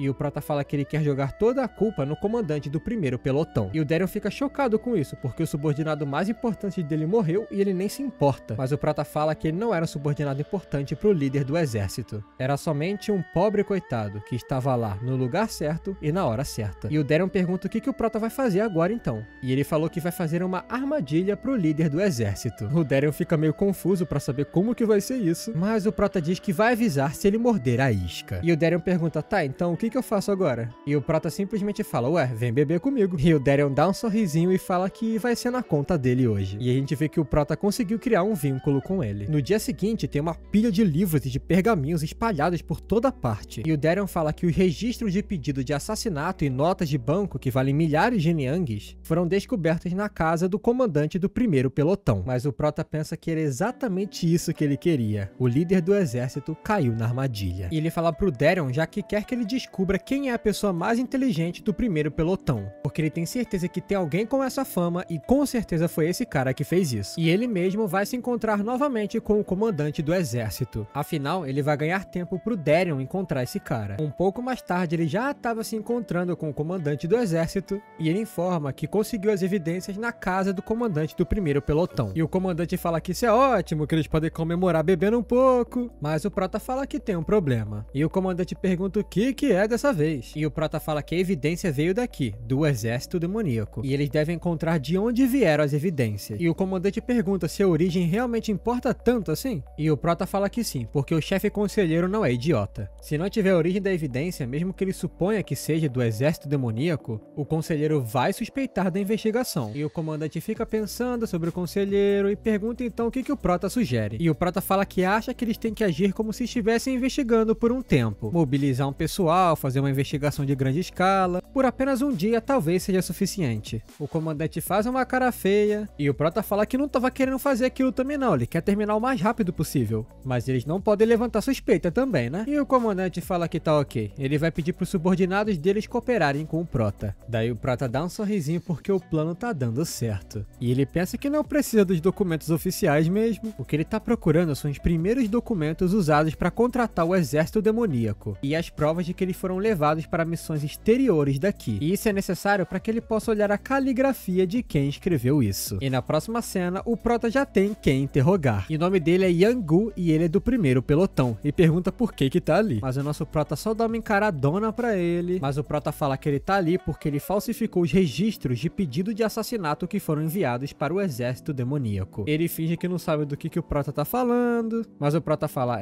não, eu imaginei que você não soubesse de nada. Até porque ele só fez o que foi mandado. Mas nesse momento, pra não se ferrar, o Yang-gu tem que ser honesto. Mas o Yang-gu continua falando que não fez nada disso, que não recebeu nenhuma ordem. Mas o Prota fala que entende por que ele tá tão assustado assim. Até porque ele tem medo que o comandante do exército mate ele. Aí ele fica sem falar por um momento, mas o Prota simplesmente fala que ele pode ir embora já. E o Prota fala que já que Yang-gu não quer responder nada, não tem nada que ele possa fazer. Até porque o Prota não gosta de torturar ainda mais uma pessoa que só seguiu ordens. E ele fala, dito isso, será que ele sabe dessa informação aqui? Enquanto os investigadores conseguirem sair desse lugar em segurança, o comandante do exército vai matar ele eventualmente de qualquer jeito. Até porque o comandante já deve saber que o Yang-gu foi capturado. E o que acontece se o Yang-gu sair daqui sem nenhum ferimento? Obviamente vão achar que ele abriu a boca. E o Prota tem certeza que o Yang-gu sabe muito bem do que o comandante é capaz. E mais tarde, em particular com o Darion, ele fala que com base na palavra do Jang, o comandante do terceiro pelotão, o comandante do exército é aquele que ordenou a matança do investigador no pavilhão Nirvana. E a pessoa que executou essas ordens seria o Dang, que é claro, já está morto. Mas também ele fez outros muitos atos atrócitos. O Darion fala que essas duas pessoas mataram muita gente, mas o comandante do exército simplesmente não pode ser preso. Mas o Prota fala que isso não é problema, até porque ele não vai prendê-lo, vai matá-lo. O Darion fica em choque quando ele fala isso, até porque se ele matar o comandante, o espadachim do céu sangrento vai fazer seu movimento. Ele não vai deixar o seu irmão ser executado, e se isso realmente acontecer, vai tudo ficar muito complicado. Mas o Prota fala que também vai haver muitas provas forjadas para mostrar que ninguém ordenou que ele cometesse esses crimes, e obviamente vão fazer várias calúnias contra o nosso Prota. Mas o mais importante, se o comandante do exército demoníaco ficar vivo, ele vai calar todas as pessoas para que nunca mais falem desses crimes. E o Jang, que escreveu a carta, também vai morrer.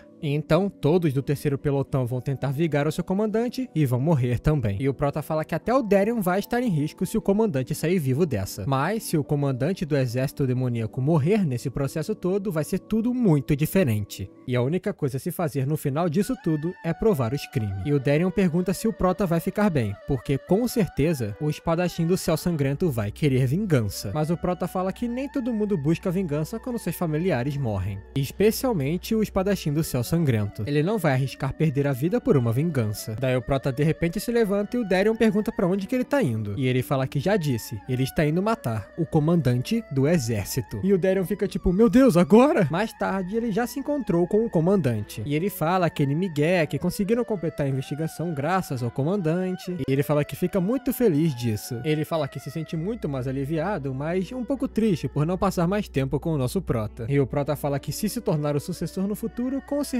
vai tirar um tempo pra falar com ele. E o comandante nunca vai se esquecer da facilidade que foi a investigação terminar por conta de nosso Prota. E o Prota pensa que é verdade o que ele disse. Ele nunca vai se esquecer disso aqui. Uma pessoa tão gananciosa quanto o comandante perdendo tanto de uma vez só, ele nunca vai se esquecer. E o Prota fala pra eles beberem em comemoração ao fim da investigação. Óbvio que o velho bebum já pega uma xícara também. Mas enquanto coloca a bebida, o Prota pergunta por que ele fez isso. Até porque o dinheiro que o comandante tem é muito mais do que o suficiente pra morrer de velhice. Mas mesmo assim, ele usou o exército demoníaco para fazer pedidos externos em troca de dinheiro? Daí o comandante encara ele um pouco, coloca o copinho na mesa e fala que não tem como saber, até porque ele deveria perguntar isso pro corpo, pro defunto do comandante do primeiro pelotão. E o Prota fala que uma marionete não saberia de nada. E o comandante pergunta o que ele quer dizer com isso. Mas o Prota só fala que ele tá curioso para saber o que realmente o comandante pensa. E o Prota pensa que também dentro do comandante não tem nada, só uma ganância infinita. Prota. E nessa hora o comandante estoura a xícara dele e pergunta se o Prota ficou maluco. Mas o Prota fala que quem tá maluco é o comandante, com todos esses requerimentos dele. Até que o comandante quebra tudo e fala que já tá cansado desse tipo de papinho dele. O Prota continua calmamente tomando sua bebida, até que repara que tem uma lâmina no seu peito. Enquanto o Prota continua lá bebendo, é dito que essa é a quinta técnica da arte da espada ascendente, o golpe celestial. O Prota agora larga a bebida dele e fala pro comandante Gu Xiaonyang.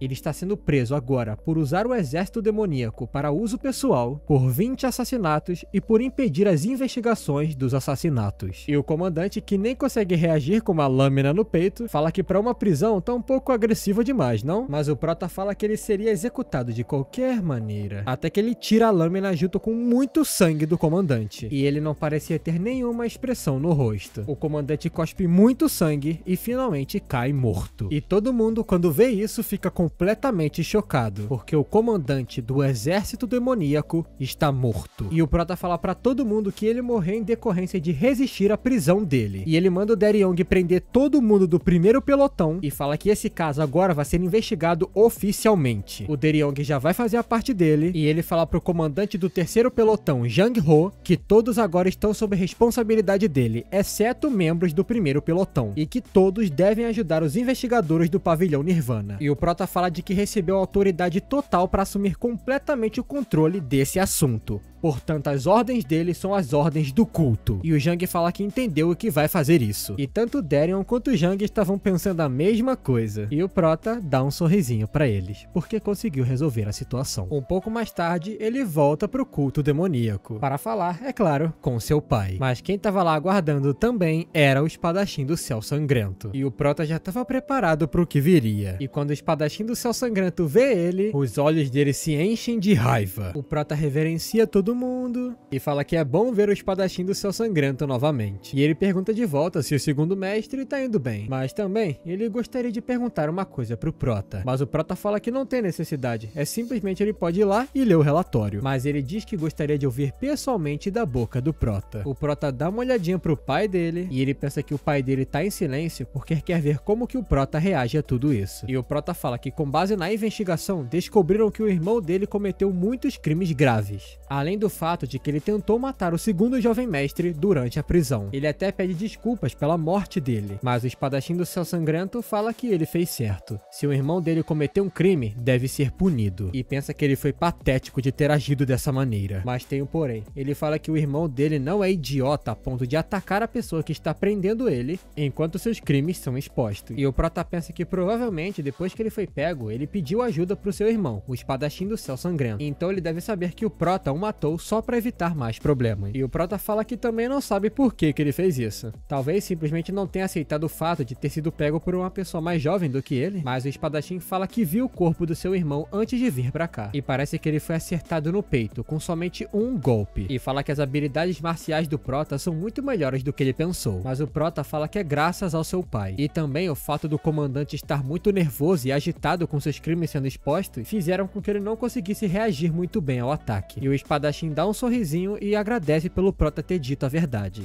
Mas o Prota fala que não, ele se sente muito mal pelo que aconteceu. Mas na cabeça dele, ele tá pensando que o espadachim não tá mostrando nenhum traço de raiva. Ele matou o irmão do espadachim, ele pensou que ele estaria quase explodindo de raiva. Mas o espadachim simplesmente encara o demônio celestial e fala que ele precisa fazer os preparativos para o funeral, então pode ir descansar. E o espadachim agradece pela consideração do demônio celestial e vai partindo para ir embora. Talvez o espadachim queira muito falar pro pai do Prota que ele passou dos limites colocando o segundo jovem mestre para lidar com isso. E talvez falar também que tinha outro método de lidar com essa situação. E agora, nesse momento, estão somente o Prota, o conselheiro e o demônio celestial. E o conselheiro dá os parabéns ao Prota por ter conseguido resolver esse incidente. E pergunta se ele tá machucado em algum lugar. Mas ele fala que não e agradece pela preocupação. E o conselheiro ia falar alguma coisa, mas ele desiste. Até que uma pessoa vai se aproximando do Prota. E ela tava carregando alguma coisa. E o conselheiro fala que isso é do demônio celestial. que quer recompensá-lo pelo seu trabalho. E a gente vê uma lâmina muito bonita dentro da sua capa. E o conselheiro fala que o líder do culto concedeu essa espada ao Prota. E ele pensa que essa espada demoníaca negra, uma das espadas do tesouro celestial, junto da espada demoníaca branca. E o Prota agradece pela espada, agradece muito, mas fala que a espada branca combina mais com a personalidade dele. Mas o pai dele fala que não, a espada negra combina perfeitamente com o segundo jovem mestre. E o Prota fala que ele não sabe muito do próprio filho. E quando ele saca a espada, ele consegue sentir essa energia completamente diferente. E o Prota pensa que a energia dela é fria, sendo que ele nem usou a energia interna dele. E o demônio celestial dá um sorrisinho, e o conselheiro percebe isso. É uma das poucas vezes que ele viu o líder do culto sorrindo. E ele fica impressionado. E o Prota guarda a espada e fala que a recompensa é boa demais e que talvez ele não mereça. Mas o conselheiro fala que não, é uma recompensa adequada, porque o comandante do exército demoníaco era o problema mais grave ultimamente. E ele mesmo não esperava que o Prota fizesse isso de uma forma tão limpa. E ele pergunta pro líder do culto se ele esperava isso.